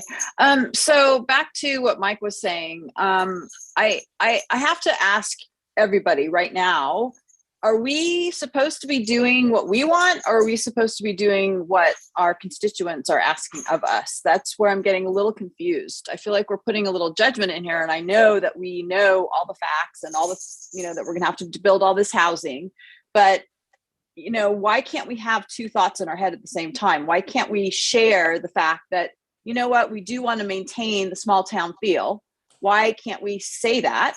Why can't we say we have semi-rural areas? Because we do. Up in, you know, where Jim lives, Cervantes, there's, you know, 8-acre properties up there, right? Or more, I'm sure. We have that. So why can't we have that in our vision or wherever, vision statement that we have, or even see where quality and character of our distinct residential neighborhoods. Why can't we celebrate it? Sorry, there's a dog fight here. That we have semi-rural areas or more rural areas, and we also have more urban areas. We have everything in between, and that makes it very special here because we can have that. And that way we're covering both sides and everything in between. So I guess, you know, we're looking at this survey and we've got these results, right? And it clearly says these 5 things, and we're not paying attention to that. And I think that, you know, it's pretty clear that semi-rural, I had 15 people write back to me. And to be honest with you, the majority of them by far, 14 respondents for me, 2 of them liked the new one that you presented. And one said that he liked the new one, but you had to retain the word semi-rural and small town character. And then the other people of the 14, so that means, you know what, I've got 11 that said that they wanted the old statement or the current statement. They like that. They like the semi-rural portion of that. And they certainly like the old state or the current statement. So I really feel like we really need to take a look too at what we're being told. And I know you guys have been working on this a lot, different words, trying to make it, I guess, more acceptable to more people, I suppose, on both sides.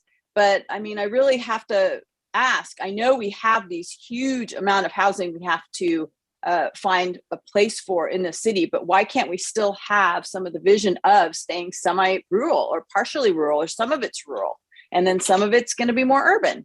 So that's kind of an idea that I wanted to throw out there, because I don't understand why it has to be either or, and why can't it be both?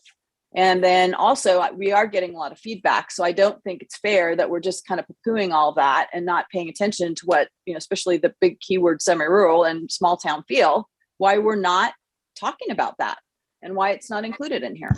So anyway, that's my 2 cents. Charlie, is it okay if I clarify something? Oh, of course.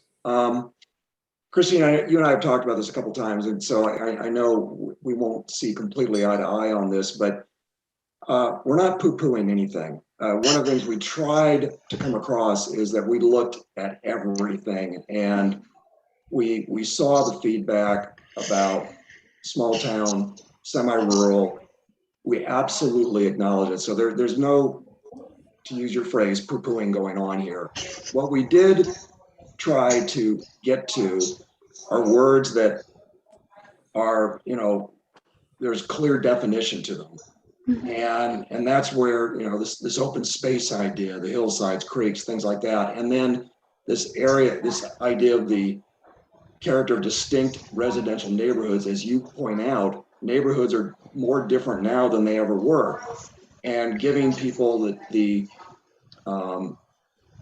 principle is that, we can have those distinct neighborhoods. We don't have to be all urban, or we don't have to be all rural, that there will be differences within Lafayette as the city gets bigger. So that's why we didn't use semi-rural.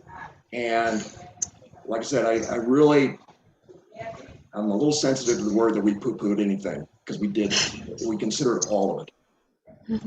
I just like you can tell I have young kids, right? It's a big word in my house. I'd just like to add that I feel that the 0.5 on the guiding principles, characteristics, whatever we're going to call that, does try to balance those two without making it an either or, trying to make it a both, having the commercial core and the residential neighborhoods and the kind of open space feel. And so I hope that reaches the both feeling. Are you saying that that's inadequate? And it's totally okay if you I'm are. saying it's weak. I think it's a little bit weak because people have said pretty clearly that they like the semi-rural or more rural. You don't have to say semi-rural. You could say more rural feeling and urban areas as well. I mean, I think that's one of the really important things that we have in the city that a lot of other cities don't have. We do have that quality. So, and I think that you're seeing a lot of frustration from the public who did respond. Hey, this is showing up pretty clearly on this, that we like these things. It was the top 5 and it's not even being covered. And I know you're trying to use different words, but even saying more rural or using that term, because I think that is something that was very attractive to anyone who even buys houses now, that they like that idea of, some of these houses have, a lot of acres, right? They do. And it's kind of nice to have bigger yards. And, those things are somewhat important to some of these people. But on the other hand, we also have these great urban areas too. And I think that's really important that we identify the fact that we have both, because I think it's really quite unique, actually. So is it like the particular, I think we have issues about that phrase semi-rural, but even if we had like part of it as in rural, would that be? Or how about more rural or something to, we do have, like I was telling Matt when we had a meeting, I see cows every morning and I hear them, and someone made an advertisement on Nextdoor that said, whose cows are these? They're eating my flowers. This is not, what I'm saying. And we had, at another meeting that I was participating in, I realized that it depends on where you're living, on what you think the city is. And so for people out where I live, who see the cows and hear these stories, we have a little bit more, we're not quite as rural as, let's say, up in the Release area near Martinez, for example, but we're much more than downtown, right? So one woman had made a comment. She said, well, I live downtown and, I think we're more urban. But then when I go out and I go visit my friends who live out, wherever they live, it's not, it's different, right? And so it really depends. And when I listen to people who are talking about these things, the most things I'm hearing are the ones that are in my neighborhood or more up by Happy Valley or, Release Valley. They're the ones that are saying it's more, less urban. And then the people downtown are saying, well, it's not rural. right? The ones living downtown. So it's really, I really think it's kind of actually unfair to ignore a big portion of the city who feel that where they live and they want to, they like it that way. That's not saying we can't become more developed here with more housing. That's not what it's saying. And as a matter of fact, when you were looking through all of those pictures, that really nice presentation you guys did, which was pretty great, I have to say, where it kind of juxtaposed the old and the new. And I thought, well, gosh, we have a pretty great downtown right now. And that all happened with our current mission statement. So that's why I'm saying, limiting is only limiting to how much we want to make it limiting. Does that make sense? So we do have this giant challenge in front of us with the housing, and I don't see that we're not going to do it. And our mission statement certainly is not stopping us from doing it. So, I do think that we do need to update it a little bit. And, so I like some of these ideas, but I really feel like we need to acknowledge and actually celebrate the fact that we do have these really different neighborhoods. And just saying, quality and character of our distinct residential neighborhoods isn't quite enough. It's not, because it doesn't say anything, actually. It doesn't say anything at all. It just says it's a neighborhood with character, right? So I think what's attractive about here is we do have these different neighborhoods, and let's call them what they are. We've got downtown, that's urban. We've got more out in the sticks, as I say, out here, and in everything in between. So anyway, I'll shut up now. Yeah, and as you can imagine, semi-rural framing is something we grapple with a lot. Because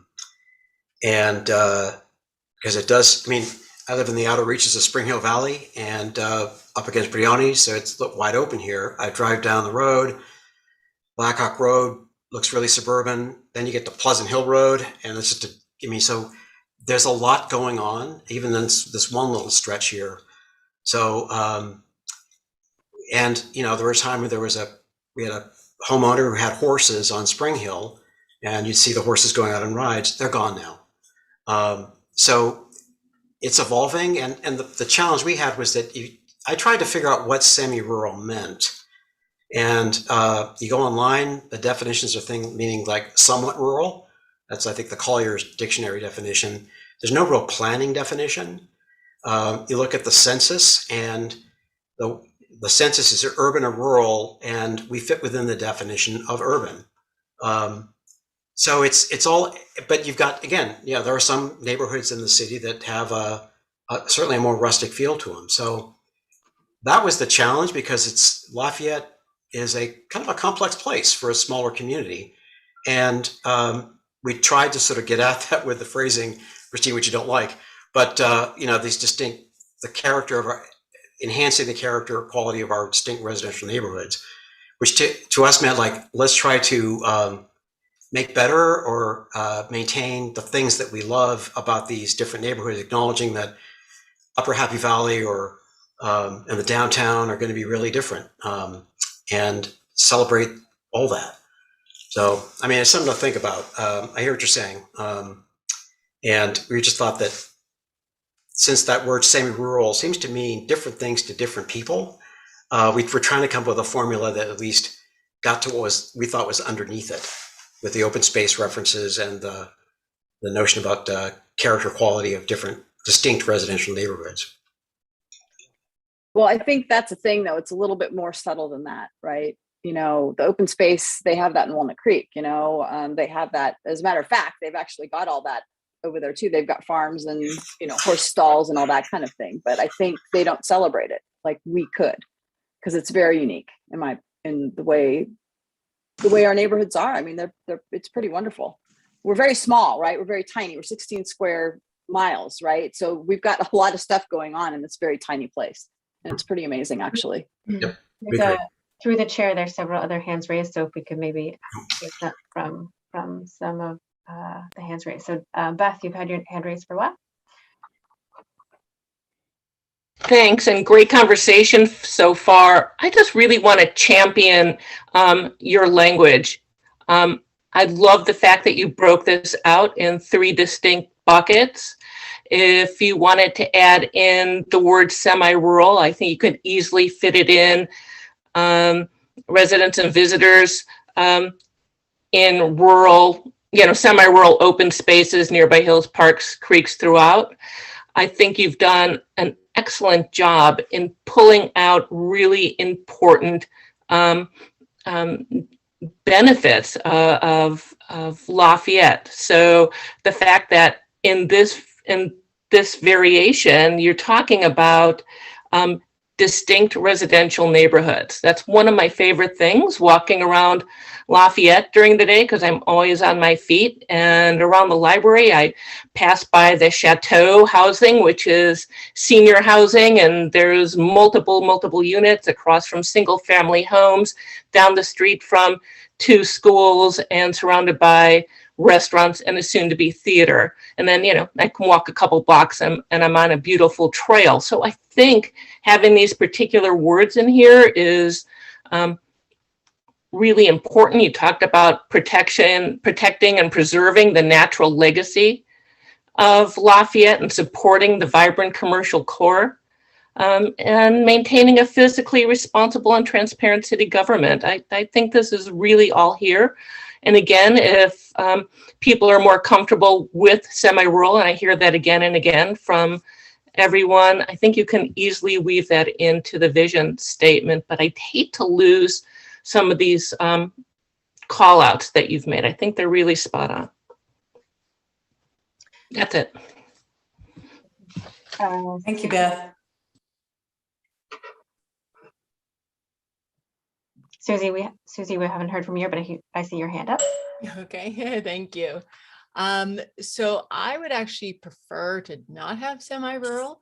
Partially, I'm from a big city, so to me, semi-rural is farms and everything else. But the biggest thing is that everybody has a different interpretation. And I really like this mission statement. I think it shows a lot of thought, how everything is very clear, and it mentions what it is. It's open space, it's creeks, it's hillside, it's the character of the neighborhood. When I read this, I go, oh, that's a place I'd want to live, because it's spelling out exactly, it's like a recipe. It has everything that meets my expectations. Semi-rural could be something to me, it could be something different to somebody else. And I think the attachment comes from, and I've lived here almost 30 years in Lafayette, that it was always in the mission statement. And so we kind of translate it to meaning small town. We want to keep that small town. We don't want it overbuilt. It needs to be semi-rural. But I think that the wording here is much more kind of clean and professional, and it really sets that vision for where we want to go with concise language. So that's my feeling on it. Carol, you have your hand up. You called on me. I know I've already spoken. I just have 3 little things. In the mission statement, at that last line, I noticed one of the letters wanted to put grow up before live. So it's a great place in which to grow up, live, then should have age, and then work and visit. The letter said it ought to follow what you do. You grow up, you live, you age, then you work and visit. Just that, make that comment. And I have another one, the value everyone. It used to say values with an S on it. I don't know if you've made that change or not. You don't have to tell me. I'm just pointing out the S isn't there. Then the other thing I have in the vision, last sentence, with open spaces nearby hills, parks, creeks. And yet in the guiding policies, 1, 2, 3, 4, you leave out parks. You have hillsides, open spaces, and creeks, and you've left out the parks, which are in the vision. So would you please put it in there in the vision? Also, just in response to the second point, it's kind of the value versus values. Kind of goes with in decision making and city policies, we seek to value everyone, prioritize lifelong education. So I think it's grammatically okay. I wasn't really talking grammar, whether you wanted it there. Okay, that's all I have to say right now. Stella, your hand is up. Others. Yeah, thank you. Thank you to the subcommittee for what has been just months and months of hard work. And I appreciate that work very much. I think that you've brought together a lot of different concepts and ideas that you've been hearing from residents, and I think it's coming along. I do want to get back to something that one of the speakers raised, which was the concept of small town. I know we've talked a lot about semi-rural and whether that's appropriate and all, but in the 2012 downtown specific plan, the vision statement says create a downtown with small town character. I know that that was also a term that came up a lot in the responses, the free-form text responses from residents to one of the surveys. It wasn't one of these attributes, which ones are most important to you, and it probably should have been, frankly. So I think that inclusion of small town as one of the concepts in one of the parts of the vision, the mission, guiding characteristics, should be done. I think that it marries the two, the old concept semi-rural with maybe a more modern small town concept. I mean, the city is one of the smallest in the county by population. I don't know by square area, but Christine mentioned 16 square miles. Of that 16 square miles, I think some of it's just not even developed. So in terms of like where people actually are, we're probably in I'd say maybe 7 square miles, maybe. That's just a guesstimate. But the cities that are smaller than us in the county are Clayton, which is really small, Moraga and Orinda, which we would expect, and Pinole. And then we're number 5. So we really are a small city. And I just think that we have to acknowledge that in this document. Could I just add the land use chapter uses small town character, I think it's 15 times. So when we get to land use, we'll have to deal with that, as Stella's pointing out. Anna, your hand is raised. Yep, thanks, Sarah. I'd just like to echo everything Beth has said, and as well as Susie. So I'll just keep it really brief. I really commend the subcommittee for your work on this. And I thought Planning Commission was a big time commitment, but I think this puts that time commitment to shame. So I want to say thank you for your work. I like it. I like everything. I do hear Beth's potential suggestion of it would be easy to weave in semi-rural, but I agree with Susie, and I like the way that it's written as open space, nearby hills, parks, and creeks. It's actually giving more credit to what our community has and describes better, in my opinion, than just the term semi-rural. So I think it all looks great. The vision statement, the mission. I know we're not going to call them guiding principles, but your guiding principle bullets. So thank you. Nothing additional. Charlie, your hand is up.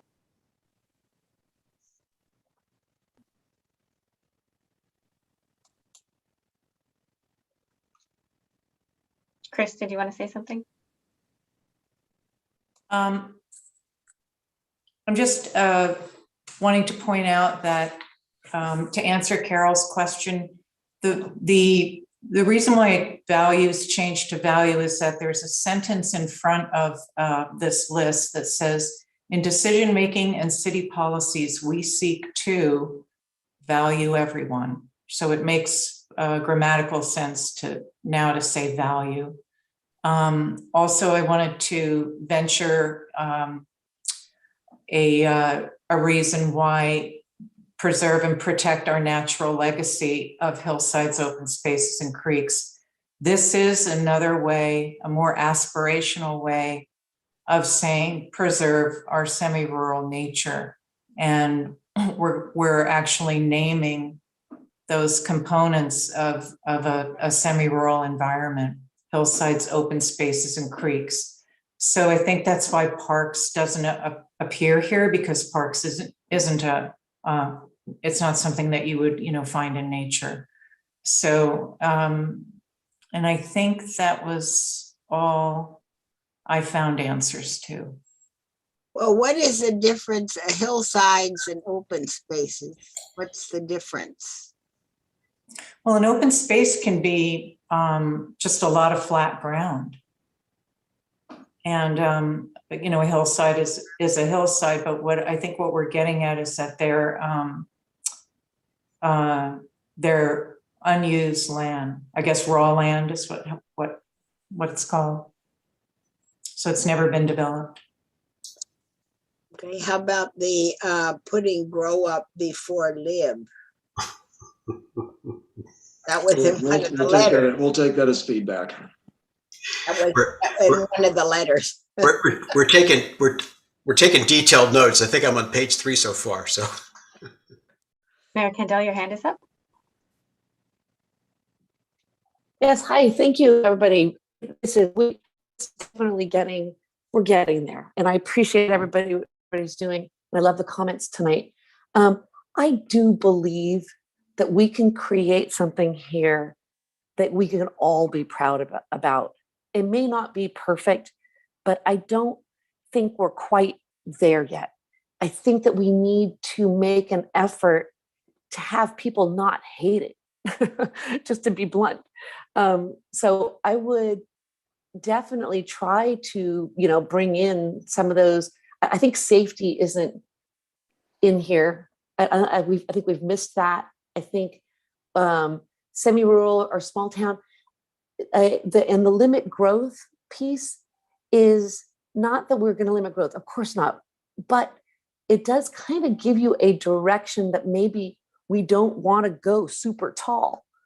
It may be that we want to keep 3 to 5 story buildings rather than going to 7 to 9 story buildings, right? And so even though we're going to grow, we all know it, and we're going to have to, but the way you want to do that may be what we want to reflect in here, if that is what the poll is saying. So we're close, but I really would challenge us to come up with something that we all are happy about, and I know we can. And it shouldn't be as polarizing as it is right now, unfortunately.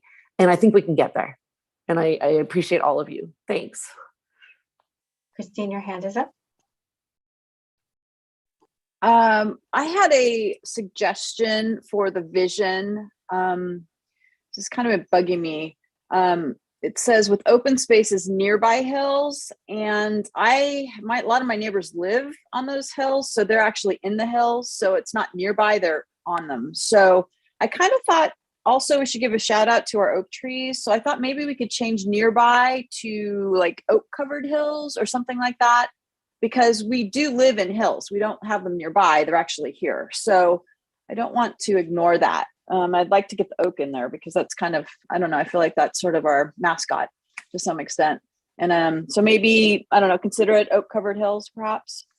And then also kind of back to the semi-rural words. I don't think we need to use the word semi-rural. I think we can say more rural areas, or I looked up at the World Bank, they had a definition of degrees of urbanization, and actually cities are a minimum of 50,000 people, and then towns and semi-dense were anywhere between 5,000 and 50,000. So, I mean, that's a semi-dense. Maybe we could use that word, semi-rural and semi-dense. I don't know. But definitely small town, I think, needs to be somewhere in there. And then, yeah, so if you can get that oak covered, I would really like that. Oak covered hills. Thank you. I'm just going to stop sharing for just a minute. I see some hands, but I think they might be same hands. Not sure. No, different hand. Oops. Different hand. Carol, go ahead. Okay. Well, I'm not sure I agree with Christine here, because I'd like all hills, whether they have oak on them or not, whatever they've got on them, except the house. And I do like putting something in there about small town character. I think that is, I said there, I think I counted 15 of that phrase in the land use section, which I think we should do next, or we will do next. I don't know. But it's, I agree with Susan. I think something about this semi-rural small town, something, people are going to be very disappointed if there isn't something about that in there. Thank you. And thank you again for all your work. You really worked hard on this. And Stella?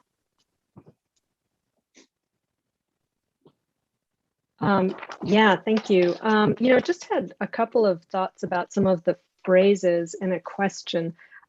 So I heard what you said about the vision statement, the first sentence, but I still feel like the term uniquely livable community is just a little bit vague. And it seemed like if there was one thing that maybe everyone would agree with regarding the original mission statement, I guess the current mission statement, is that every single word in there meant something. And there were only 3 sentences, I believe, but each and every one of them was unique and specific and very precise in language. So that's just a observation about uniquely livable. I also noticed, I guess, I have a question about the 5th bullet point under guiding characteristics. Support a vibrant commercial core while enhancing the quality and character of our distinct residential neighborhoods. And I felt like enhancing was also a little bit unclear. Not really sure what actions would be taken with that. Maybe something like maintaining, retaining, supporting. I'm not sure, but those are some thoughts that came to my mind if I was going to guess at what that meant. The reason we chose that word is we want neighborhoods to continue to evolve and get better, whatever they define better to be. Whereas maintain means it can't change, and that locks people in. So well, maybe supporting. I just felt enhancing. I mean, maybe people like their neighborhood the way it is. So does it need enhancement? in some cases, some neighborhoods want that. And that's fine, sure. Right. But And so, this is talking about all neighborhoods. But then if you put maintain, then it means nobody can change. Yeah, which is maybe why supporting is another alternative, perhaps. I haven't brought up my thesaurus, so I don't have too many other that's things equally to as offer. vague, but good point. We'll look at that, but that's why we chose. That's why we chose enhancing. Is yeah, I'll put on my thinking we want cap neighborhoods too. to be better. I don't think that goes back to the aspirational piece. Okay, well, I'll also think about words, and if I think of any, I'll shoot them over to you. So another one, the second, prioritize education. So screen share's down, so I have to go to my printed copy here. Oh, now it's back. Okay, hold on. So the header for those 6 guiding characteristics and decision-making and city policies we seek to. So number 2, prioritize lifelong education. I know the city has a partnership with the school district. I know they also work in tandem with the Lafayette Library and Learning Center, but it was just a very specific thing, and it seemed a little bit just out of place, perhaps, in the context of that. In decision-making and city policies, we seek to do this. I know you probably brought it in because people talked about the educational system and good schools. And so maybe that just concept needs to go into the vision, perhaps, along with people of all ages, safe, welcoming, family-friendly, in that area. And the last thing I think I was going to ask about was in the mapping the July attributes slide, you listed kind of those top maybe 16 or so attributes that rose to the top in the survey. And in there were 2 of them, walkable and bike friendly. And there wasn't really a place for them in here. So I just wanted to just point that out, that they're not there. Wouldn't that be under environmental sustainability? Well, I don't know. Well, I don't know. Yeah, and I could take a whack at that because I think we thought that that concept of accessibility kind of went with that notion of environmental sustainability and sufficient infrastructure. Again, There's certain words where you can see they map right over directly. Others where it was really more indirect. I think those might be. We didn't talk about like bike trails or anything in that. I think at some point you make a judgment call where you're trying to get the key concept over. And as Matt mentioned, this is, I think, longer than the prior one. It's longer certainly than the one we have now. But by the same token, we're trying to avoid this becoming a Christmas tree with everything on it. So we try to use alternative ways of framing things without calling out everything, which would make this even lengthier. So that's the tension in drafting this. And if folks have got suggestions on how to improve that, they're certainly we would welcome that. Well, I appreciate that, Jim. And I know this is really a incredibly difficult task, parsing all of these words people have written down and in just copious submissions through the surveys and then also through public comment. I just asked because it was one of a few things that were not highlighted yellow or in red. And I know obviously limit growth is one of them, but that one we're sort of have our hands tied on that perhaps. But then walkable and bike friendly were not included. And frankly, I mean, I think that those are probably something that are going to come up in the circulation element. And so they don't have to be here. But I just wanted to ask about it because they were in the list and they didn't have a yellow or a red text. And I guess, the last thing I'd be curious about, and I don't know how you could share this with us, but you talked about the survey responses and how perhaps some parts of the population weren't represented fully, but it wasn't clear from the stats you gave what the actual proportions were of those groups in the community so that we could see, okay, well, we have 60% or we have 90% homeowners, but we only got responses from, 80% homeowners. Then you'd know that there's kind of a skew, but I don't really know if I have the data to say, yes, there was a skew or no, there wasn't. Does that make sense? Good point. Yeah, I think, I'm not sure we have all the data to do that comparison, Stella. It's a good call out. I think we're confident that it did skew older because I'm sure that we have more than 6% of the population is 35 or below. On the homeowners one, I'm not sure what the statistic is, and we'd have to do some digging, but it's a good call out.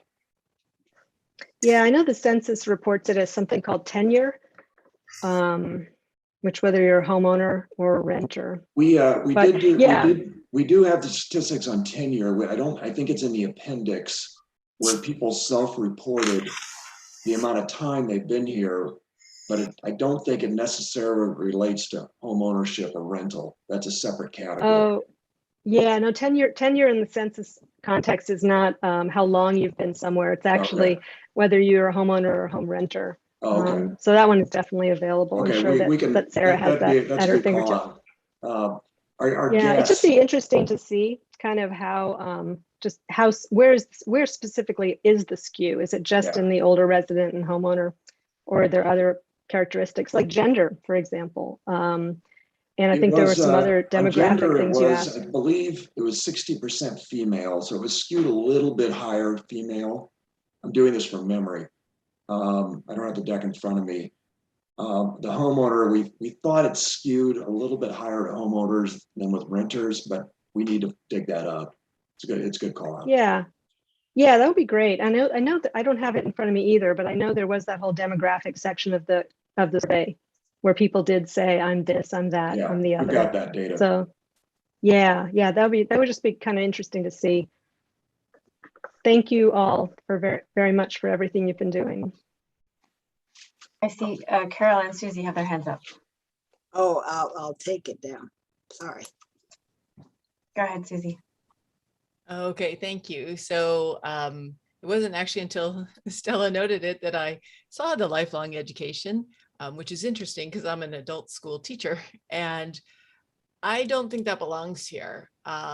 It's nice, it's a nice thought, but I wouldn't say that Lafayette really prioritizes that.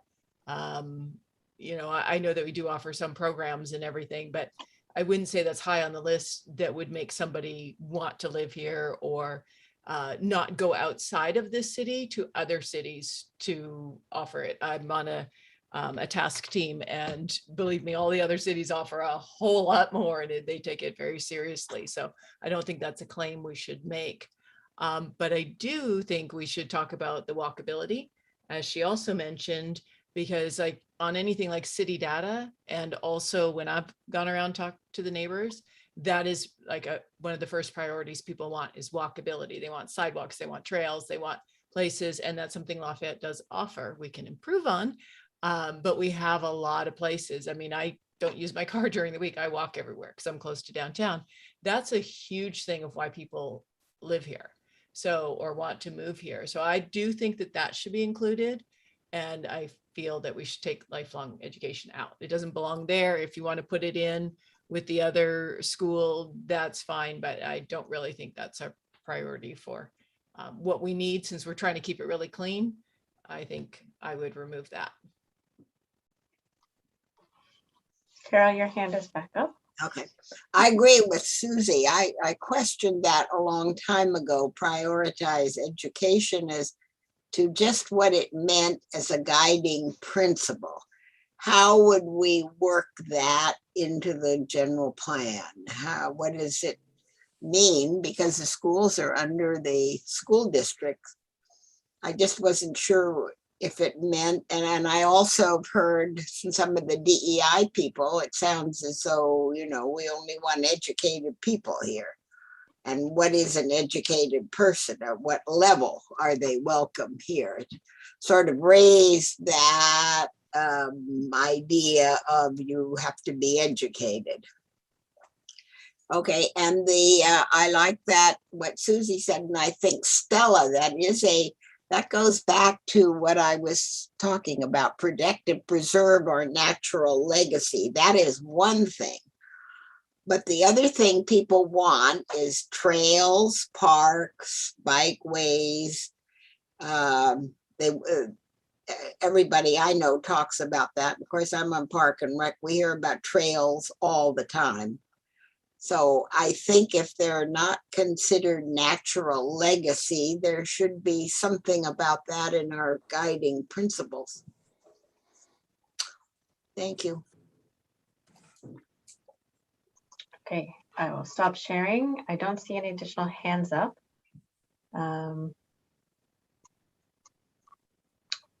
Jim or Matt or Charlie, where would you like to go from here? Okay. Jim, you mentioned that you'd like to do a straw vote. Yeah. Do you have any questions for the committee? Does your subcommittee have any questions for the committee? I have to say, I appreciate everyone's comments on this, and I've been taking my notes here, and this is what we wanted, which is to get your feedback, thoughts, additions, deletions, changes, whatever, and so it gives us stuff to chew on, which is great. You know, I thought we wanted to get a reality check at the end of the session, like I said earlier, to see if we were in the ballpark with this, acknowledging that we're going to do some working with your feedback, but at least we're kind of in the right direction. I mean, that would be helpful. So I think we do have a straw poll for that.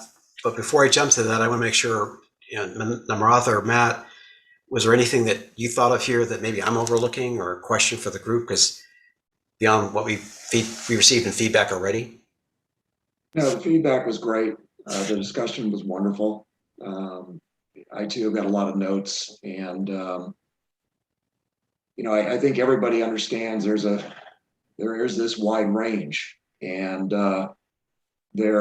I'm not sure, Mayor Candela, if we can quite get to making everyone happy.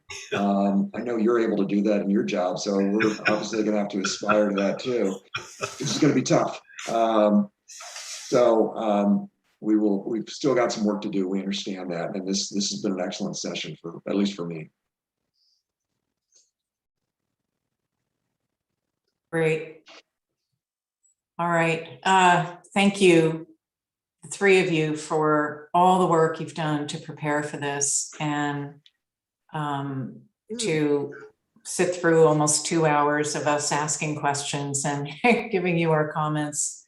So thank you very much. And go ahead, if, Jim, if you'd like to conduct the straw poll. Yeah, I think, Sarah, do we have this teed up? Oh, God. look at Oh, it. wow. I mean, talk about a staff that's on the ball here. So here's our poll. And we wanted us to put it out there, acknowledging that there may be additional edits to the draft, which is kind of what we talked about, the mission, values, guiding principles, that I've called the MVP. I support this. I support, it's a wording, I'm supportive of the substance and direction of the statement.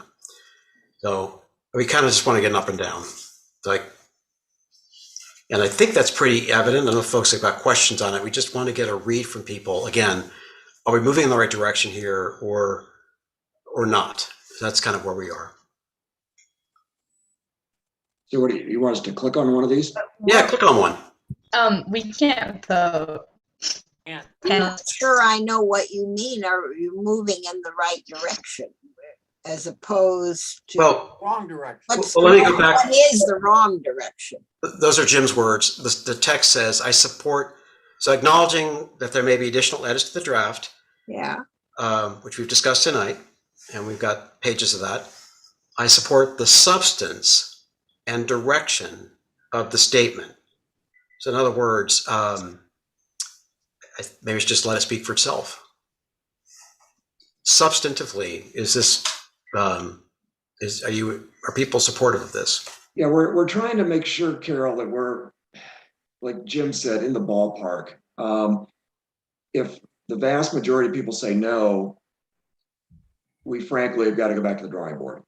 But if we're kind of in the ballpark, then it's a matter of trying to incorporate some more feedback, doing some tweaking, tightening it up, those kind of things. Does that help a little bit?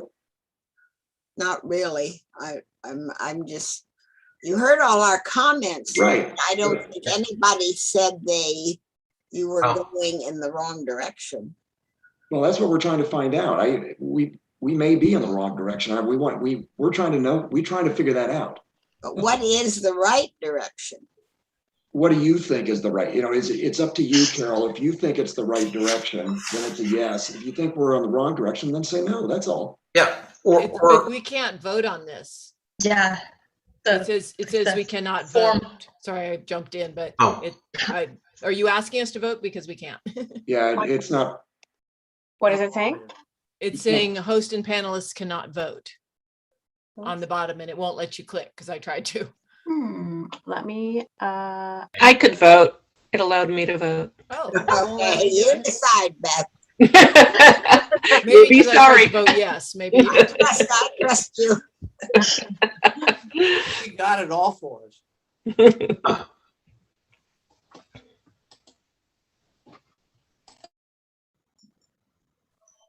So I clicked on it and then it went away. So maybe I did vote. I wouldn't Maybe I'm let the me, only one who that I can wasn't vote. authorized. Sarah's busily trying to figure this out. Let me try it one more time. It must be a setting. I think it's a panelist setting. Oh. I wonder if any of the attendees voted. Oops. Interesting to know that they were the ones who could vote and we couldn't. We just do a roll call instead. Sarah, we could go old school and just do raised hands if you'd like. Yeah. We could do that too. That's fine. And I'd say if people are just not comfortable with either, just don't raise your hand. So, that's an option too. Before we go to that hand raising, are the mayor and myself not voting either way, right? No hands either way. Right. I see the mayor shaking her head. This is not a ministerial vote. You've all participated in this, and we're just collectively trying to see where we are. And so I don't know. I'd like to keep it clean. I think Anna and I just let's keep it clean. Yeah. But you've heard our comments. Yeah. We got this. Yeah, we got the substance, so we're good. Yep. Okay. All right. Oh, here we go again. We still can't vote. Wait, can we? No, can't do it. Yeah, it Can doesn't we, work. can we go old school, Sarah? Yeah. That's fine. All right.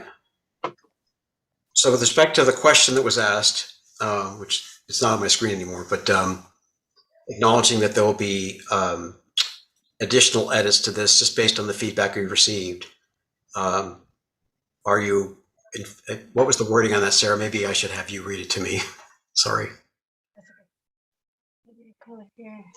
I tend to use euphemisms that just get me in trouble, so stop.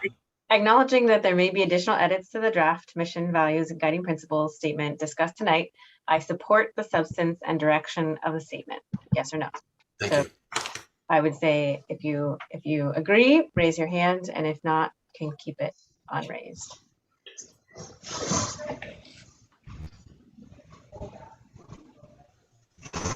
Okay.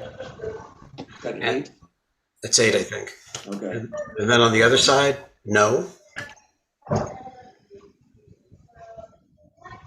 Don't see any, and then maybe the rest are kind of like you're still thinking about it. I said I don't know what it means. Okay. Of course, I support your work. I don't know. It's good to be loved, Carol. Thank you. So if we've got 11 total, that means eight are yeah, and 3 are not a no, but sort of like kind of thinking. You probably want to see the next draft. Yeah, and I think it sounds like we're kind of in the ballpark. Stella's giving thumbs up on that. We're in the ballpark, or at least we're not in the parking lot, Jim. Thank you. You're on the slope. You're on the slope. Ready? On the slope. Yeah, we're about to drop off that cliff, as the mayor was talking about earlier. Yeah, exactly. Okay, that's helpful. I think, Chair Lee, I think this wraps up this part of the agenda. I think, yep. Thank you. Thank you all very much. No, thank you. Thank you. So we'll quickly go through the rest of the agenda. We have housekeeping now. I have a housekeeping item. Does anyone else have a housekeeping item that they'd like to bring up? No? Okay.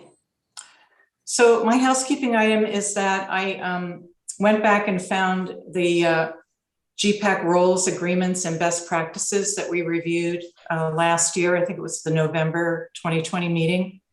And it's a great document. The sections are GPAC makeup and terms. It talks about how many members we have, commission representatives, neighborhood members, et cetera, what our scope and authority is, conflicts of interest, how to handle that, agendas and meetings, GPAC roles, the role of the chair, the role of the vice chair. And I thought I would clarify from Tuesday's meeting what the role of the non-voting liaisons are. So in our charter, it says the role of non-voting liaisons provide comments and expertise on current topics to GPAC, report back to Planning Commission / City Council about GPAC's activities and progress, and speaks to items or public comment received at Planning Commission or City Council related to the general update. So this is a really great document when we get into a position where we want to refresh ourselves on what the roles of the committee members are and the role of the GPAC.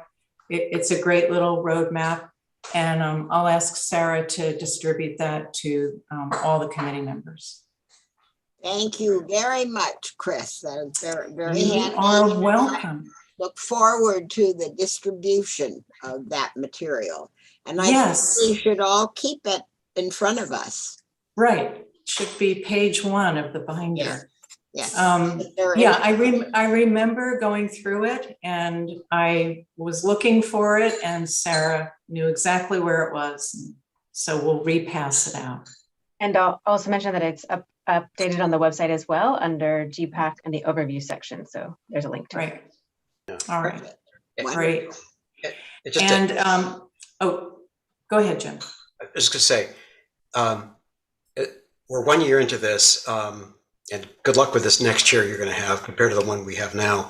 But it's a daunting task ahead of us. I mean, we spent a long time in the mission statement. I think this is like the little amuse-bouche you get at Postino in advance of the big course. which is going to be opportunity sites in RENA. And so getting, thoughtful conversation and viewpoints from the group. And I really do appreciate having some from the Planning Commission and some from the City Council in this, because it rounds it out for us. And we're going to try to do our best job for the city. It's going to be daunting, but getting, I think, the wisdom of this collective and all members is invaluable. So hang on for next year. Yeah, this is only the beginning. And speaking of the beginning, it's actually my end. So this will be the last meeting I chair unless we have an emergency session before the November meeting. It's been a great pleasure. I've learned so much. There are so many smart people on this committee, and I thank you all for contributing. And I hope to see you a lot more in person next year than I did this year. Well done, Chris. Thank you. Well done. Thank you. Thank you. Chris, you are a tough act to follow. Oh. You got a lot on your plate, Jim. I'd be glad to help out. Okay. I have a question. When is this coming back to the GPAC, the mission statement? Do we have a date or not? So the current intention is to bring it back on the November 16th meeting for a vote to pass on to City Council. So any additional comments, you can send them my way, and I'll distribute it to the subcommittee, and they'll work on it and then come back with a final draft. Thank you again for all your work, and thank you, Chris, for your leadership. You're welcome. It was a pleasure. Okay. All right. On that note, I think we'll call it a night. Good night, everybody. Thanks, everybody. Take care.